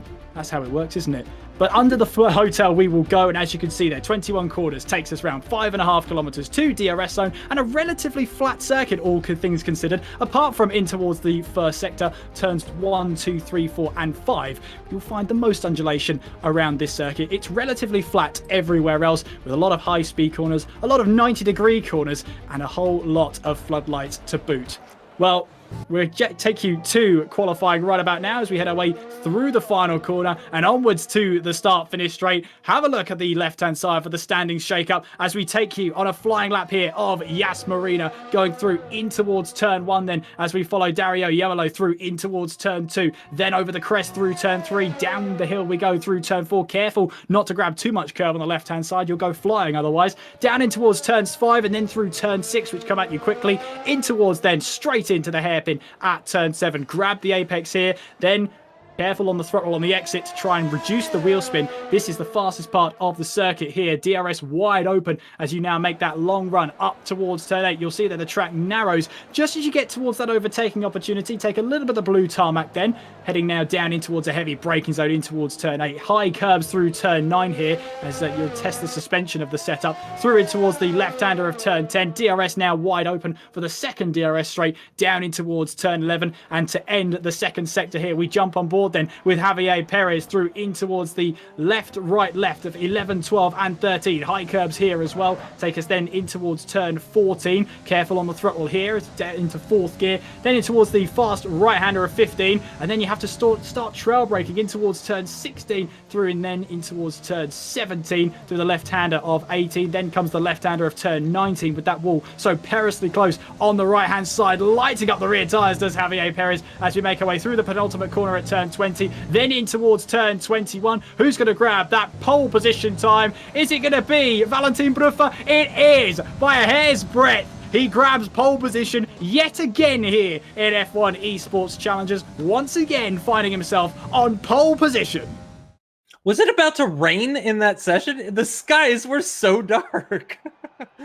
Well, I have to say, it looked it, but rain in Abu Dhabi is a mystery. It doesn't exist, Justin. Never, ever. Vasta Racer, though, is on pole position then. Matthias in second place with Nardi in third place. Dario in fourth with Duncan in fifth. Domi in sixth. Petrix in seventh. Javi Vera in eighth. Timon in ninth. And Name Changer rounding off the top 10. It's Gil in 11th place. Schumacher in 12th. And Boss rounding up the top 13. Wow. With Simo invalidating his lap time. He'll have to start from the back of the grid.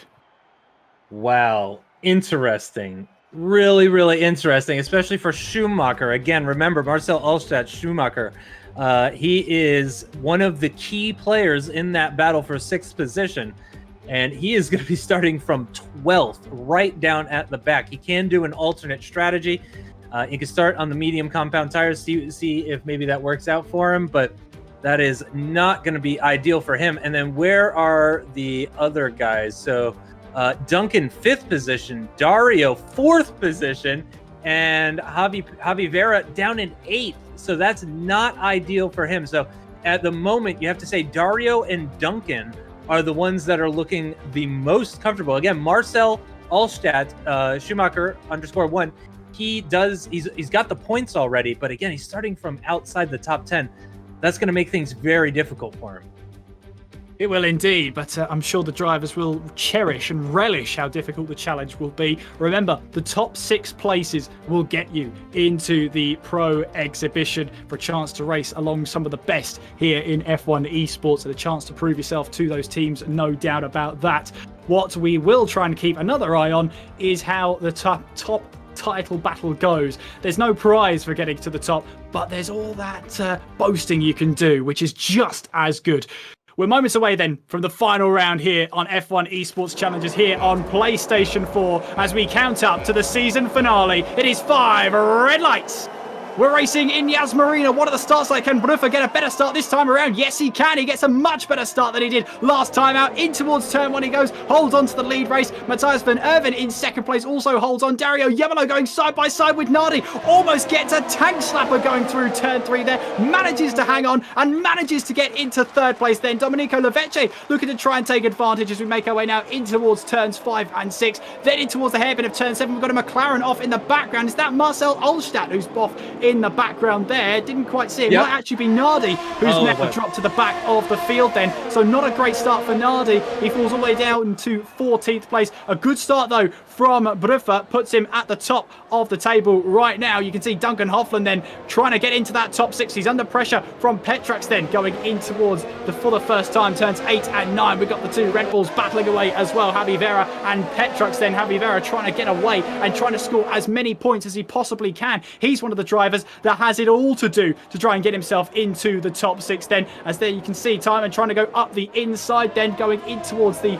the mid couple of corners then. He's already through, so he doesn't have to worry too much here as Boss already grabs a 3-second time penalty for his troubles. An eventful start. It's Bruffa at the top of the standings here. Van Erven in second place. Yemelo is up to third with Lavecce in fourth. Hoffland there in fifth with Javi Vera in sixth. Petrix in seventh. Timon in eighth. Name Changer in ninth place. Marcel Allstadt in 10th place in that last point scoring position. He needs better than that if he wants to be a little more confident of trying to make that top 6. Yeah, he's going to have to make up some positions, no doubt about it. At the moment, it would be Dario and Duncan that are going through. Javi Vera has made up positions from starting in 8th. He's up into 6th. One of those positions, of course, Falcon Nardi, who is in the pits, who was in 3rd place. And it looked like he was challenging for 2nd around the outside into turn 1. Had some sort of issue right around this part of the lap where we're looking at now. And unfortunately, that dropped him all the way down into last. Again, he's in the pits at the moment. I would love to see him exit the pits and continue on, but we'll see if he's able to continue on. But yeah, Dario takes his place in 3rd position in that Williams. And then Duncan, who is also in that top 6 fight, he's in 5th position. So as things stand right now, those are the 2 that would be going on to the Pro Exhibition, but we've still got more than 12 laps of racing to decide. We really, really do. So it's all to play for then as we make our way onto the second lap of this race then. But you can see the top sort of five are starting to break away just a little bit as Valentin Buffer tries to get away from Matthias van Erven. Then these two pretty much already through at this moment in time. Van Erven not mathematically through yet, although if he grabs second place, that's going to secure it, no doubt about that. He only needs to grab really 4 points from this race to secure himself in that top 6, and currently running in second place where it's 18 points. That's going to do him a world of good. There is Diego Rossi, currently 12th place, but the only driver so far with a penalty, and to get a penalty on the very first lap of this race. It's pretty impressive. And also, just so everybody knows, and this is really going to shock you here, the weather forecast for this race is dry. We're not expecting any sort of rain in the desert, weirdly enough, I know. Very strange. Lap 3 is starting, though. We're not going to get any rain, but we do get some DRS. We do indeed. That'll be activated on this lap. The drivers will first get an opportunity to use that out of the hairpin at turn 7 and along that long 1.2 kilometre straight down towards turn 8. Riding aboard then with Diego Rossi as he makes his way now onwards towards turn 5 and then through turn 6 straight after that before we launch ourselves in towards the hairpin at turn number 7. Battle for 11th place, he's got Guillaume de Runia right ahead of him, and these two are both out of the running out of that top 6. But I tell you what, they're not going to leave this, slowing down or standing down. They're going to put everything into it. Matthias van Erven then trying to find a move down the inside of Bruffer. No way through just yet through the first DRS zone. But coming out of turn 10, there's another DRS zone for van Erven to try and have a go then as we make our way on towards turn 11, towards sector 3. You can see Bruffer there defends late to the inside then. As you can see, Matthias van Erven has to go the long way round, and Bruffer, for now, holds on to the lead of this race. Then there you can see the positions changing. 1 or 2 positions here or there, but it's Nardi, who's not had a great start whatsoever. All the way down to 14th place, dropped 11 places from where he originally started. Yeah, I'm going to assume that he's gone on to the medium compound tires. Is going to attempt a 13-lap stint on those mediums, but it's going to be very, very difficult in order to have any sort of solid performance. Dario, by the way, nearly fell out of the DRS range, may have even fallen out of the DRS range at one point, but has managed to claw back that time. He's back within 0.8 of a second, actually, as they start the 4th lap of this race. A couple of cars into the pits. One of them is Time and Shooter.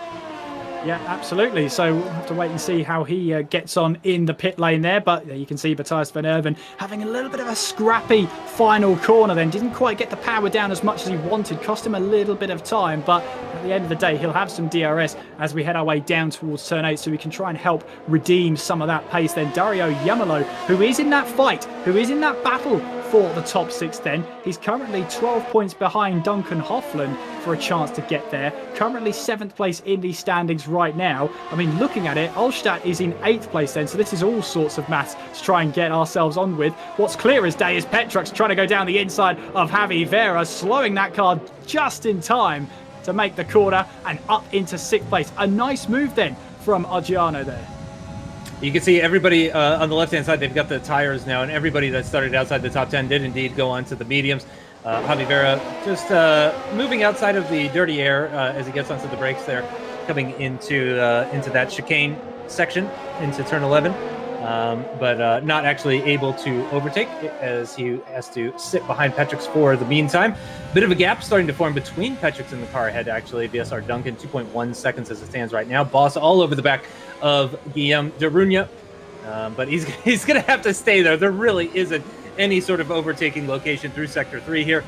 Maybe turn 17 is possibly the best option before 2 quarters before you go underneath the hotel. But yeah, through the rest of that whole sector, really no possibility of overtaking. He's one of the 2 drivers that has a time penalty as well, the other being Schumacher. Oh, the back end just stepping out through turn 1. Really not ideal. That's going to cause him to lose time all the way through turn 2, through turn 3, on the run down towards turn 4 as well. So he's going to be really, really feeling that one, unfortunately for him. More cars into the pits. Matthias, Dario, Duncan, Domi, a lot, Petrux as well, too. A lot of cars into the pits. Javi Vera stays out. No surprise there. I think he wants to try to overcut Petrux. Yeah, and we've seen overcuts work before in challenges, so it's not a bad option to try and go for that one. So Vasta Racer still leads then. He's got a 6 seconds lead from Javi Vera. We've got cars battling in the background, and I believe that's Simo trying to go down the inside of another car then. He's up into 4th place at the very least and moving his way up the order. Oh, Boss gets a little bit tail happy coming out of turn 9. He's able to gather the car back up, but he'll lose a little bit of time that he wanted to grab on Simo. So it was Simo who made the move on Boss. That was the move that happened there, just out of the corner of our eyes there. So Simo up into 5th place. He's now got Giel ahead of him for 4th.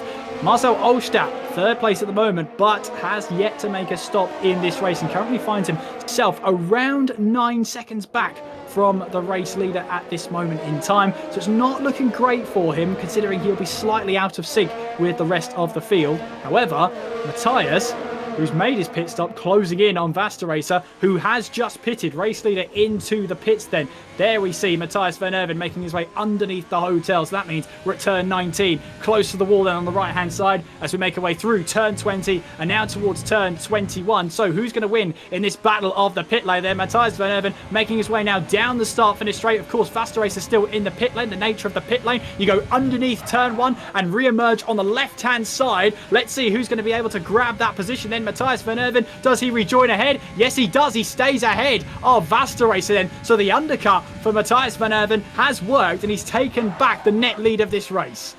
A carbon copy move of what happened last time. And last time it was the same situation. Vasta Racer was the leading Ferrari and opted not to come into the pits and let Matthias come into the pits before him. So the exact same thing has happened as what happened at Circuit of the Americas just earlier in the broadcast.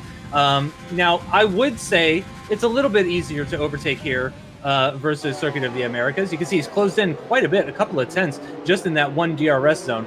And he is going to have slightly fresher tires, but again, just as we saw at Circuit of the Americas, it's just not that big enough of a deficit to have 1 lap fresher mediums compared to the car ahead. It's not going to guarantee you any sort of position or anything like that. So here we are again, Vasta Racer stuck behind Matthias after going into the pits later despite being the lead car, and he's going to try and take that position back if he can. But look at that, Matthias coming out of the double left-hander there to start Sector 3 just looked so much more confident compared to Vasta Racer. So interesting. I'm very surprised that Vasta Racer kind of allowed this to happen. I would have thought that he would have learned his lesson from the race at Austin and he would have gone into the pits a lap before Matthias. But nope, same sort of situation as we saw before. Schumacher and Giel into the pits now. Those were medium starters, so they won't be rejoining into this sort of section. Oh, a number of cars setting fastest lap in the back there. Domi among those. He's just a few cars back from this battle here. He is indeed, and riding on board with Valentin Bruffer, then there's only 2 things different from what we're seeing from this point of view since the last race. First one is we're at Abu Dhabi, not in the United States. And second of all, this is for, right now, the net lead of this race, whereas last race, this is for 3rd place outright. As we make our way now onto the back straight and towards the DRS zone once again. Does Bruffer have some DRS? I think he does. He'll have it open right about now as we make our way towards turn number 8, and this first DRS zone is a really good opportunity to draw yourself closer and try and size up the car ahead. It's the second DRS zone we're making our way towards now. This is where you'll normally see the move happen here. The reason for that is there's 2 separate detection points, one at the beginning of turn 7 and one just after turn 9. So they are 2 separate DRS zones. So really, you don't want to make the move too early because you'll leave yourself vulnerable going in towards turn 11. Yeah, it's not like Australia where you have the 1 detection point and the 2 deployment zones. Yeah, you're exactly right. You have 2 detection points and two deployment zones. So yeah, you really want to try to prevent being re-overtaken by making your overtake in the second zone. But Matthias picking up a 3-second time penalty, interestingly there. So I wonder if Vasta Racer is even going to be interested in making an overtake. I mean, if he does make the overtake, then he's got a buffer between himself and Dario and Duncan and the other cars behind and that kind of stuff. But he won't be getting any sort of DRS if he takes the lead from Matthias. So maybe he's happy to sit behind and just pick up the DRS, keep the cars behind, because as it stands right now, he's essentially the race leader, and he would win if they were to finish like this, because of course Simo still needs to come into the pits. So yeah, it's going to be very interesting to see how this plays out. I imagine Matthias is going to be keen to either try to pull a 3-second gap, which not likely, is still possible with the number of laps remaining. Or he's just going to have to hope for some battling. Maybe he's going to hope that Dario Yemelo can start harassing Vasta Racer for that position and slowing him up, and maybe that's what'll allow him to pull away. I'm really not sure. We're past the halfway point of what is the final race for the PS4 platform, the final race of the final event for the PS4 guys. We still have 2 more platforms to race, Xbox and PC, later on this week. But yeah, we got less than half of a race to go for the PS4 2021 guys. Oh, there we go. Javi Vera making a move on Name Changer. Oh, and Name Changer is going to go spinning off to the side. That is not ideal. I think Javi Vera at this point is probably going to be out of it anyway, even if that had been a very nice, clean overtake for 9th position. I really don't think he's in it. Again, he was the furthest down points-wise out of everybody in that battle for the top 6. Yeah, Vila Hammerleinen that was going for a spin there and helped with a little bit of contact going through in towards 11 there. Bit messy, but he's now found himself around. So we've got Simo, who's now finally come into the pit lane. So Matthias van Erven leads the way. There's Marcel Olstadt, fastest up the race so far, 35.044. Will currently grab him that bonus point, but he needs to get up the order. He's on the soft tyres, so in theory, he should be able to try and make some moves towards the end of this race. We've got 6 to go, 5 and a bit if you're picky. Matthias van Erven leads, but with a 3-second time penalty. It's Valentin Bruffer in 2nd place, Dario Yemelo in 3rd place. On the charge to try and finish in the top 6 at the moment. He's currently 7th in the standings. What a podium would do to those point standings, well, we'll have to try and figure it out, because he's got Duncan Hoffland, who's currently 5th place in the standings. Right behind him, Domenico Lavecce in 5th place here, as we see a replay of what happened. So we're going to ride on board then with Javier Perez as he makes his way in towards turn 11, launched a move up the inside and gave Hammerleinen absolutely no choice but to go onto the curbs. And as soon as you get onto the curbs, as soon as you spin up those rear tyres, you are simply a passenger. That's a tough one. I don't know if Name Changer deserved to be given a gap there, because I don't know if that was ever really going to work. And I think Javi Vera had his nose ahead, possibly ahead enough. Again, it's not for us to decide. We'll find out eventually if there is sort of any penalty or anything like that. May just be a racing maneuver, or they may find it he was squeezed there. Oh, and that is Schumacher making great use of those soft compound tires, shooting right around the outside at a corner that I not long ago said was not an overtaking location.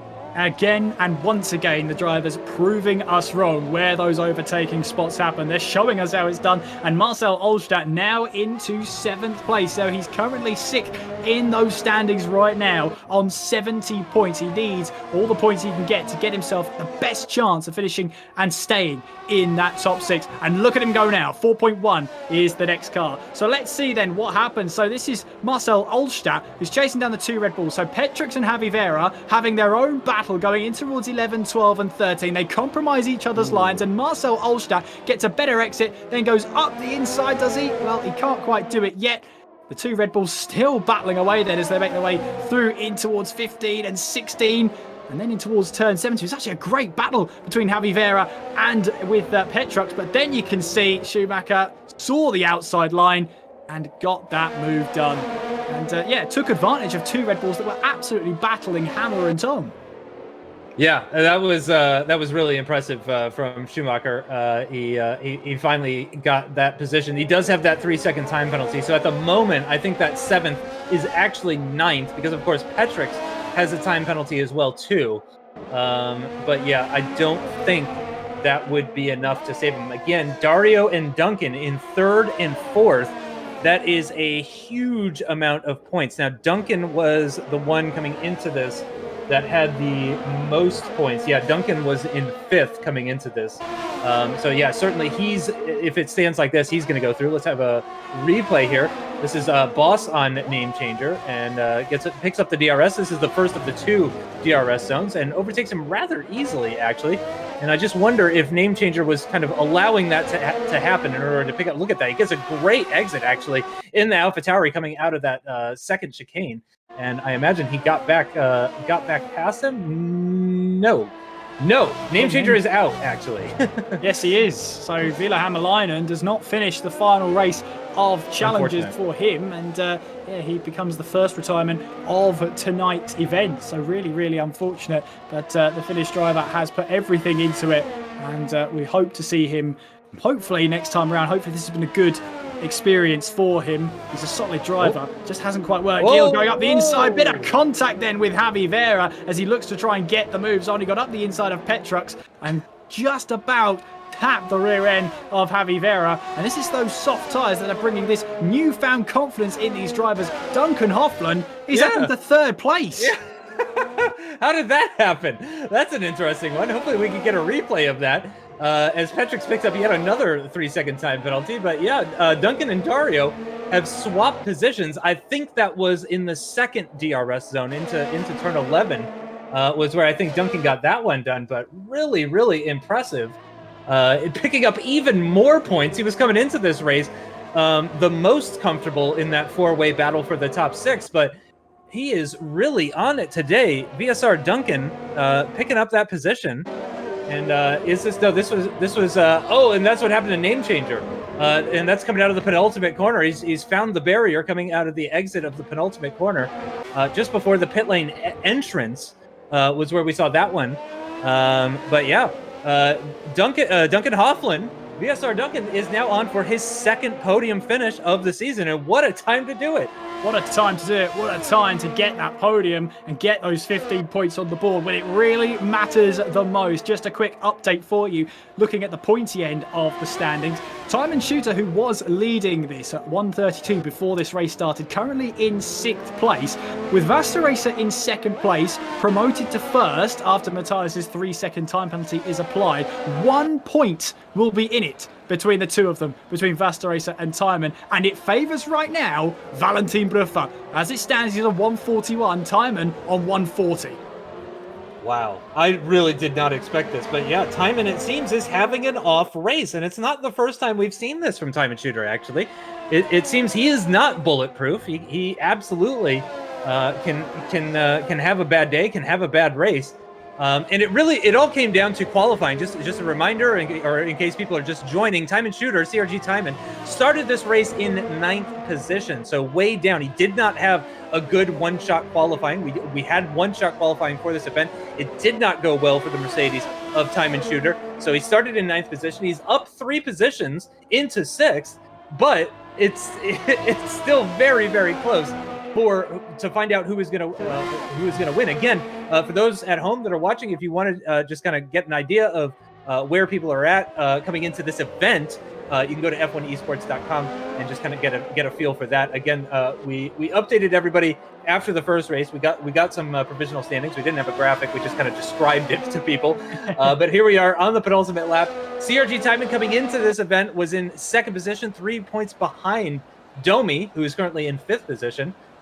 And man, this is just all sorts of interesting. And Schumacher could have something to say about that. He's 3 seconds behind on softs. I'm not so sure. Well, he's got a penalty as well to be applied at the end of this race. So that's going to be a sort of, needle in a haystack for him to try and find some points there. Meanwhile, we've got Matthias van Erven under pressure then from Vasta Racer as we make our way now in through this left, right, left, or right, left, right, not necessarily in that order, but Matthias van Erven still leading the way, although he has got that 3-second time penalty. So, as you say, I think Bruffa is just happy to sit back. It's quite rare to see a racing driver just simply accept that the driver ahead's got a 3-second time penalty and happily win it just on penalties. Most drivers I know will try and get that win on track as well.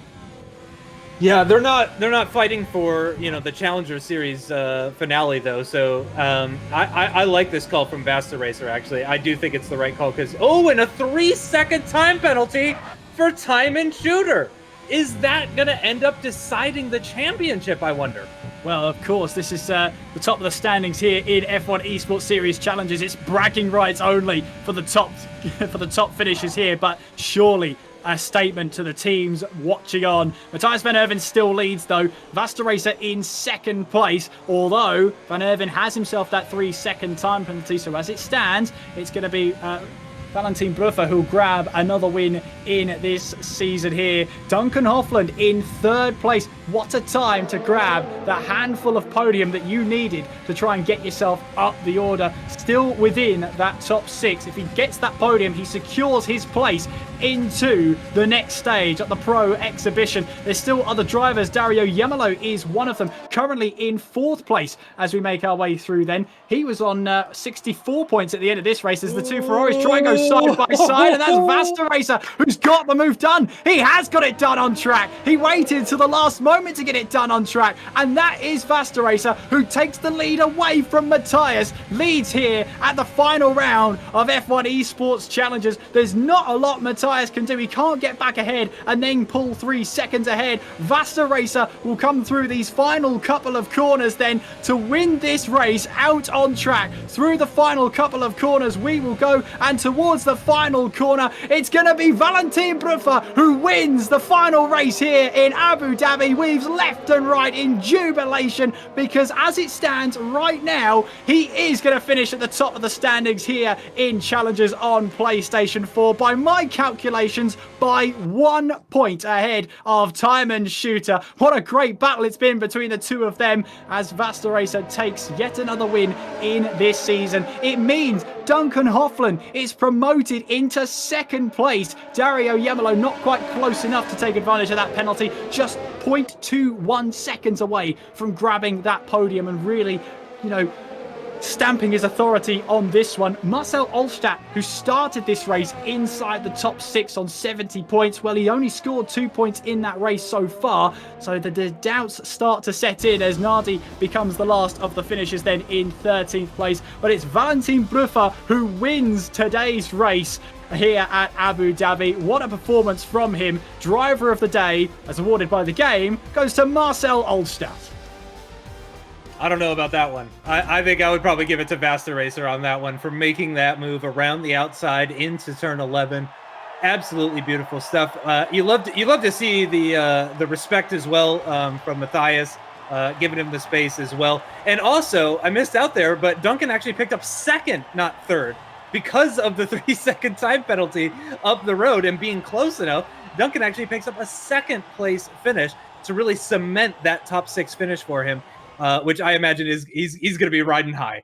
Well, absolutely, and we'll of course confirm those at the end of tonight's show, but what we can give you is the official, unofficial results of the Abu Dhabi Grand Prix here in F1 Esports Challengers on PlayStation 4. It is Vasta Racer who grabs a win here in Yas Marina. It's Duncan in 2nd place with Matthias in 3rd, Dario in 4th, Domi in 5th, Timon in 6th, Javi Vera in 7th place, Gil in 8th, Schumacher 9th, and Simo rounding off the top 10. Outside the top 10, Petrux, Boss and Nardi with Name Changer not finishing the race after lighting up the rear tyres on the exit of turn 20. It was Nardi who grabbed the fastest lap of the race, 1:34.053. He finishes outside the top 10, so no bonus point for anybody out in the field. Now the maths start to come in. Now the realization starts to come in for some of these drivers. Did I make it? I imagine some of them are frantically tuning into the stream right now, actually. So if you're in chat, go ahead and and send a message to your favorite driver because they're probably in here to find out where they finished exactly. But yeah, I was just doing some double checking, Kieran, and I think you're exactly right. I think Vasta Racer won that by 1 point, and in the end, the 3-second time penalty for Timon meant nothing, actually. Yes, and I think you can, in terms of that, it didn't affect his finishing position in the end in that race, but what it doesn't show you is how consistent he has been and how good of a performance the top 4 in this series really have been over these last 10 races, over these last 5 months. They've been absolutely relentless in their finishing positions. Have to say as well, Domenico Lavecchi, who was leading this series for such a long time, podium after podium after podium, never the win, but I think the full respect of everyone around him. Yeah, absolutely. Myself included as well. I have to say, big fan of Domi and what he's done this season. It's been, the best season of F1 Esports Challengers ever across all the platforms. And when you look at the individual platforms as well, too, really, really impressive stuff. Hugely quick drivers. And I think if I were in the Pro Series right now, I would be concerned about the level of drivers that are coming through. I mean, I know the Pro Series has some massively talented drivers, massively talented drivers, but these young guns, you know, give them maybe just a season or two going up against the likes of the Pro Series drivers, and they're going to be on the pace, maybe even finding new pace that the established drivers didn't even know existed. So I'm very excited. Huge congratulations to Visceral Racing as well, who pick up the 1-2 in that one with Faster Racer and Duncan as well. So I imagine they'll be happy about that. Domi in the top 5 as well. But yeah, really impressive racing today at both Coda and at Abu Dhabi. But Faster Racer, I think, is got to get my driver of the day for that one, because that was that overtake right at the end really cemented it for me. Yeah, and pole to the win. But if you were just to say that out of context, it would mean absolutely nothing. But, not lights to flag. Yeah, not lights to flag. No, because Van Erven, of course, got the undercut and got the position ahead of Valentin Bruffer at the pit stops. And you were saying there how it seemed like Faster Racer didn't learn his lesson. Well, if he's the car in front and he decides, right, I'm not going to pit this lap, Van Erven could then have just said, well, actually, I will pit it. If you're not going to, I'll take advantage of that. So being the lead car in that scenario when you're sharing the same pit box works against you when you're so close to each other out on track. Yeah, and I mean, at Circuit of the Americas, I mean, it was the complete opposite, essentially. Faster Racer had a really bad race by his standards. Fourth place from pole, not ideal. Matthias, the other direction, had a pretty bad qualifying, a fantastic race, actually, to go from 6th to 3rd in a race that had very little overtaking, as we mentioned as well. It was super competitive at Circuit of the Americas. And to make any overtake was pretty impressive, but to do 3 of them was hugely impressive from Matthias. But yeah, I am in awe of these lads. Incredible driving, really good stuff. I'm just up and down as well too. I think this has been the closest year as well, from nose to tail, from nose to stern, whatever you want to call it. I think this has been the best season of F1 Esports Challengers, and I cannot wait to see what they do in Pro Series. Don't forget as well, we've still got 12 more to decide. Once we've decided the 6 tonight that make it through to the next round, don't forget Xbox and PC both coming up tomorrow and Thursday. So we've still got more drivers to decide who will make it through to the Pro Exhibition Series. And at that point, things really get turned up a gear. You know, you really have to start putting in the performances. Everyone comes together, tries to beat each other on the same tarmac at the same time, and then it's up to them to try and prove themselves. But I think we've got a lot of quick drivers in the entire series that have proven that time and time again. It took us half a season for some of these drivers to grab their race win, but when they didn't they take it well? Yeah, what a strange start to the season now. I mean, we thought we were going to see 10 different winners at one point from all 3 of the different platforms. It was really bizarre, the amount of different winners that we got at the start for all 3 different platforms. And then finally, I think it was event 3 was when we finally started to see the repeat winners. And I think it was event 3 that we saw repeat winners for all 3 of the platforms, interestingly as well. And one thing that I haven't touched on today, but have touched on numerous times throughout the season, is that, again, you may see minor differences from qualifying times to race times and that sort of thing, from one platform to another. Tomorrow, we may end up seeing that the Xbox guys are marginally slower or marginally quicker in qualifying, or the race, or vice versa. But again, we always inevitably find when you get all of these guys on the same platform together and in the same building, especially where, your internet connection no longer plays a role, and it's all done locally, things are just extremely close between the drivers. And I don't doubt it's going to be very much the same sort of situation for these guys as we've seen in previous years. Absolutely. And it'll be really good to see the 6 of each platform that we draw out, that we've put them through their paces for sure through this new and updated series. And you were saying how half of the qualifying for these races has been one-shot qualifying, trying to test the driver's nerve at getting that perfect lap time. in one chance. That's all they get. And if they run wide, if they get their lap time invalidated, it's to the back of the grid. So it's been really, really good to see how much it tests their nerve and tests their how they handle the pressure. What I've loved about this series as well, especially for the PS4 side, is it's been so competitive going into each and every race. It was really, really difficult to try and pick out who would be a winner. I think Valentin Bruffer towards the end of the series here, from about event 4 onwards, was absolutely on a charge. I'm trying to think of the last time he didn't get pole position. Yeah, no, you're exactly right. Extremely quick driver, no doubt about that. Has had a few mistakes, had that mistake at Circuit of the Americas at the beginning of the race, didn't have the best of launches, which is, makes things a lot more difficult, especially in a race where you have as little overtaking as we had at Circuit of the Americas today as well. But yeah, a really, really quick driver. And really turn things around as well. And teams are looking for that kind of driver, somebody who can take a hit mentally and then immediately turn around. And we don't know exactly what the pro exhibition is going to be like, but we know it's going to be very different from the drafts of years past. So it's not over just yet. So just for the guys that didn't necessarily win this championship, who didn't win challengers, for the likes of Domi and Timon and everyone else, and Duncan even, and so on, these guys are going to have more opportunities to prove themselves before they go to a full-time team. Again, we don't know exactly what that's going to look like. We've heard some things, but we don't have all the details and stuff like that. So you and I are kind of going to be finding out about it along with everybody at home. But we're very excited to see how that plays out, because the changes that were made for this year, for example, have been really, really favorable. I think the changes for this year, for 2021, have proven to be incredible, and I look forward to see how this pro exhibition is going to work out. Absolutely. As we gather those drivers and throw them together and see who comes out on top, it'd be very, very interesting. I can't wait for that one when it is announced. What happens to these drivers next down the line?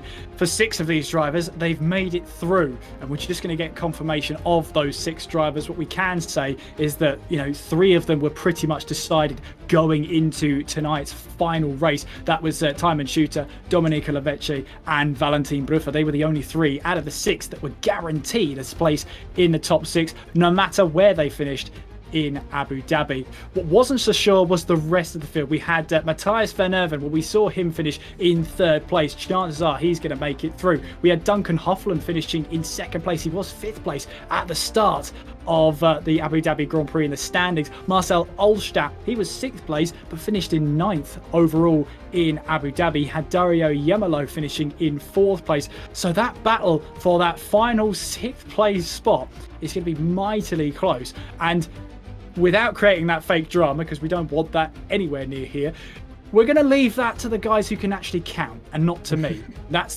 probably the best way forward there. Yeah, exactly. We haven't heard anything about any sort of penalties or anything like that. So I do believe that they're just working on calculating everything up, double checking it, making sure that everything is exactly as it should be. Certainly, we don't want to have a Steve Harvey situation where we announce the wrong winner, that sort of thing.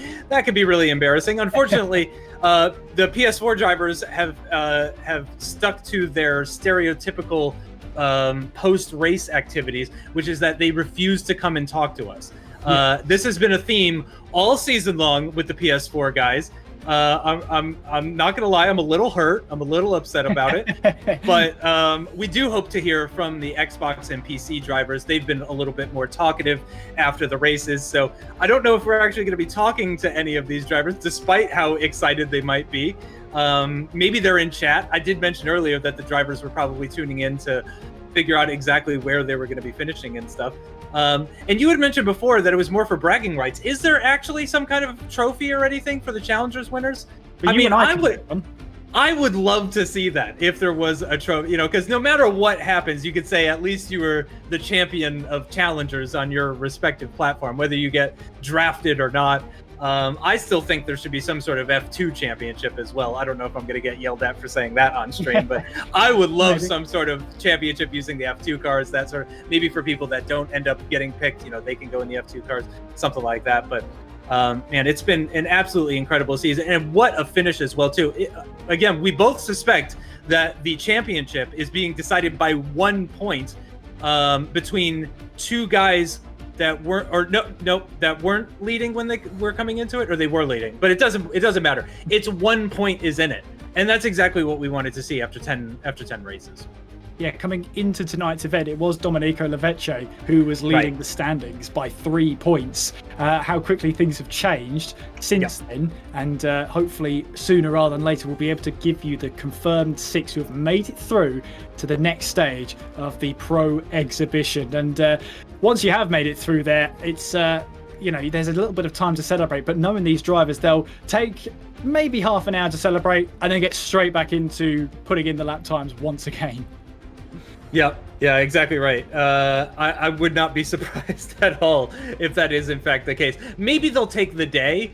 Maybe they'll take an entire day to just soak it up, enjoy it. But yeah, again, we've asked these guys the amount of practice they put in, the number of hours they put into F1 2020 specifically, because of course this championship is done on F1 2020 this year. So the amount of hours that these guys have put into a game that's not even a year old is shocking. It is truly shocking.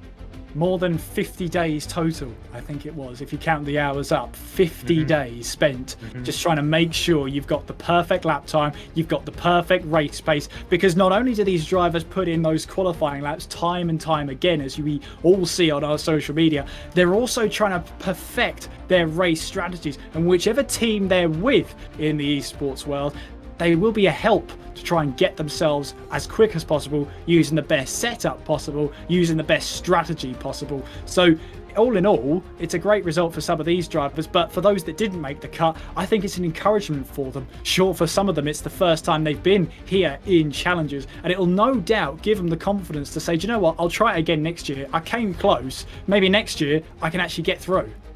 And as I mentioned before, there's going to be differences in terms of handling from one year to another when it comes to the games. There's going to be, just rule changes within the sport as well, which affect the game and therefore affect the drivers. And it's, small things like that a lot of the kind of casual viewer might not think about. But anytime we have a new game come out from Codemasters for a new F1 game, it's going to shake things up a little bit. You are going to have the same strong drivers are probably still going to be strong, but things are just going to move around ever so slightly. And when you have competition that's this close, that's all you really need. You just need a small advantage to go from being 7th in Challengers to being 6th in Challengers. It's a very, very small distance to go. And again, you really don't know. There was a time in F1 Esports where every year there was just more new people. But we're starting to get now into, what is this, the 5th season of F1 Esports. We're starting now to lose drivers as well, too. Before, it was just adding on more people. But, slowly over time, people are losing interest, losing pace, that kind of stuff. And they stop being as competitive for whatever reason that might be. And there's a lot of different reasons. So, as you said, as I said, for the guys that just missed out, don't be disappointed. Use this to spur yourself on. Keep doing league racing, keep streaming your races and stuff like that, and keep pushing hard. And I forget the exact date now, but it's July, I think, for F1 2021. And these guys can start looking forward to that. So maybe actually, for those that don't make it, now is a great time to actually take a little bit of a break. And just really focus on themselves mentally, maybe physically as well too, because as well, this is getting more and more physical, this F1 Esports as it goes. Certainly the drivers are in a lot better shape than they used to be.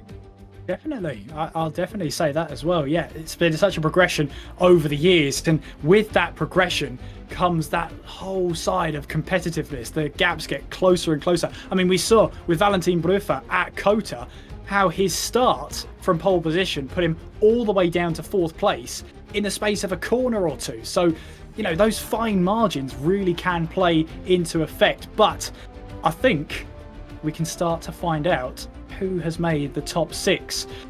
So let's get ready then to find out who's made it into the top 6, who has made it into the Pro Exhibition to the next stage, who's progressed through Challengers. So the top 6 then, congratulations to well, we'll get to that in a second actually, because we've got round 9 first. I'm getting ahead of myself.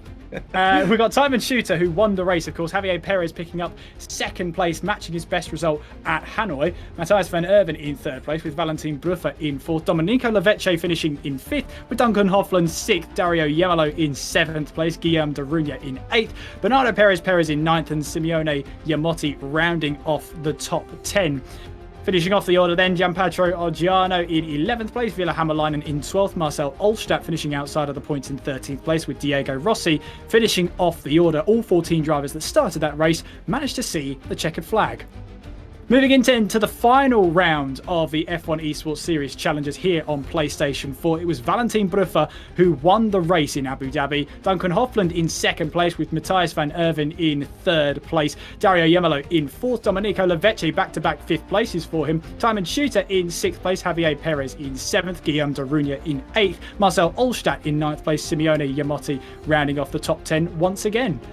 11th place was Gianpetro Oggiano, 12th place for Diego Rossi, 13th place for Bernardo Perez, and Ville Hammerleinen did not see the checkered flag. He finishes then in 14th place. And now then, I guess, it's the moment you've all been waiting for. Here we go.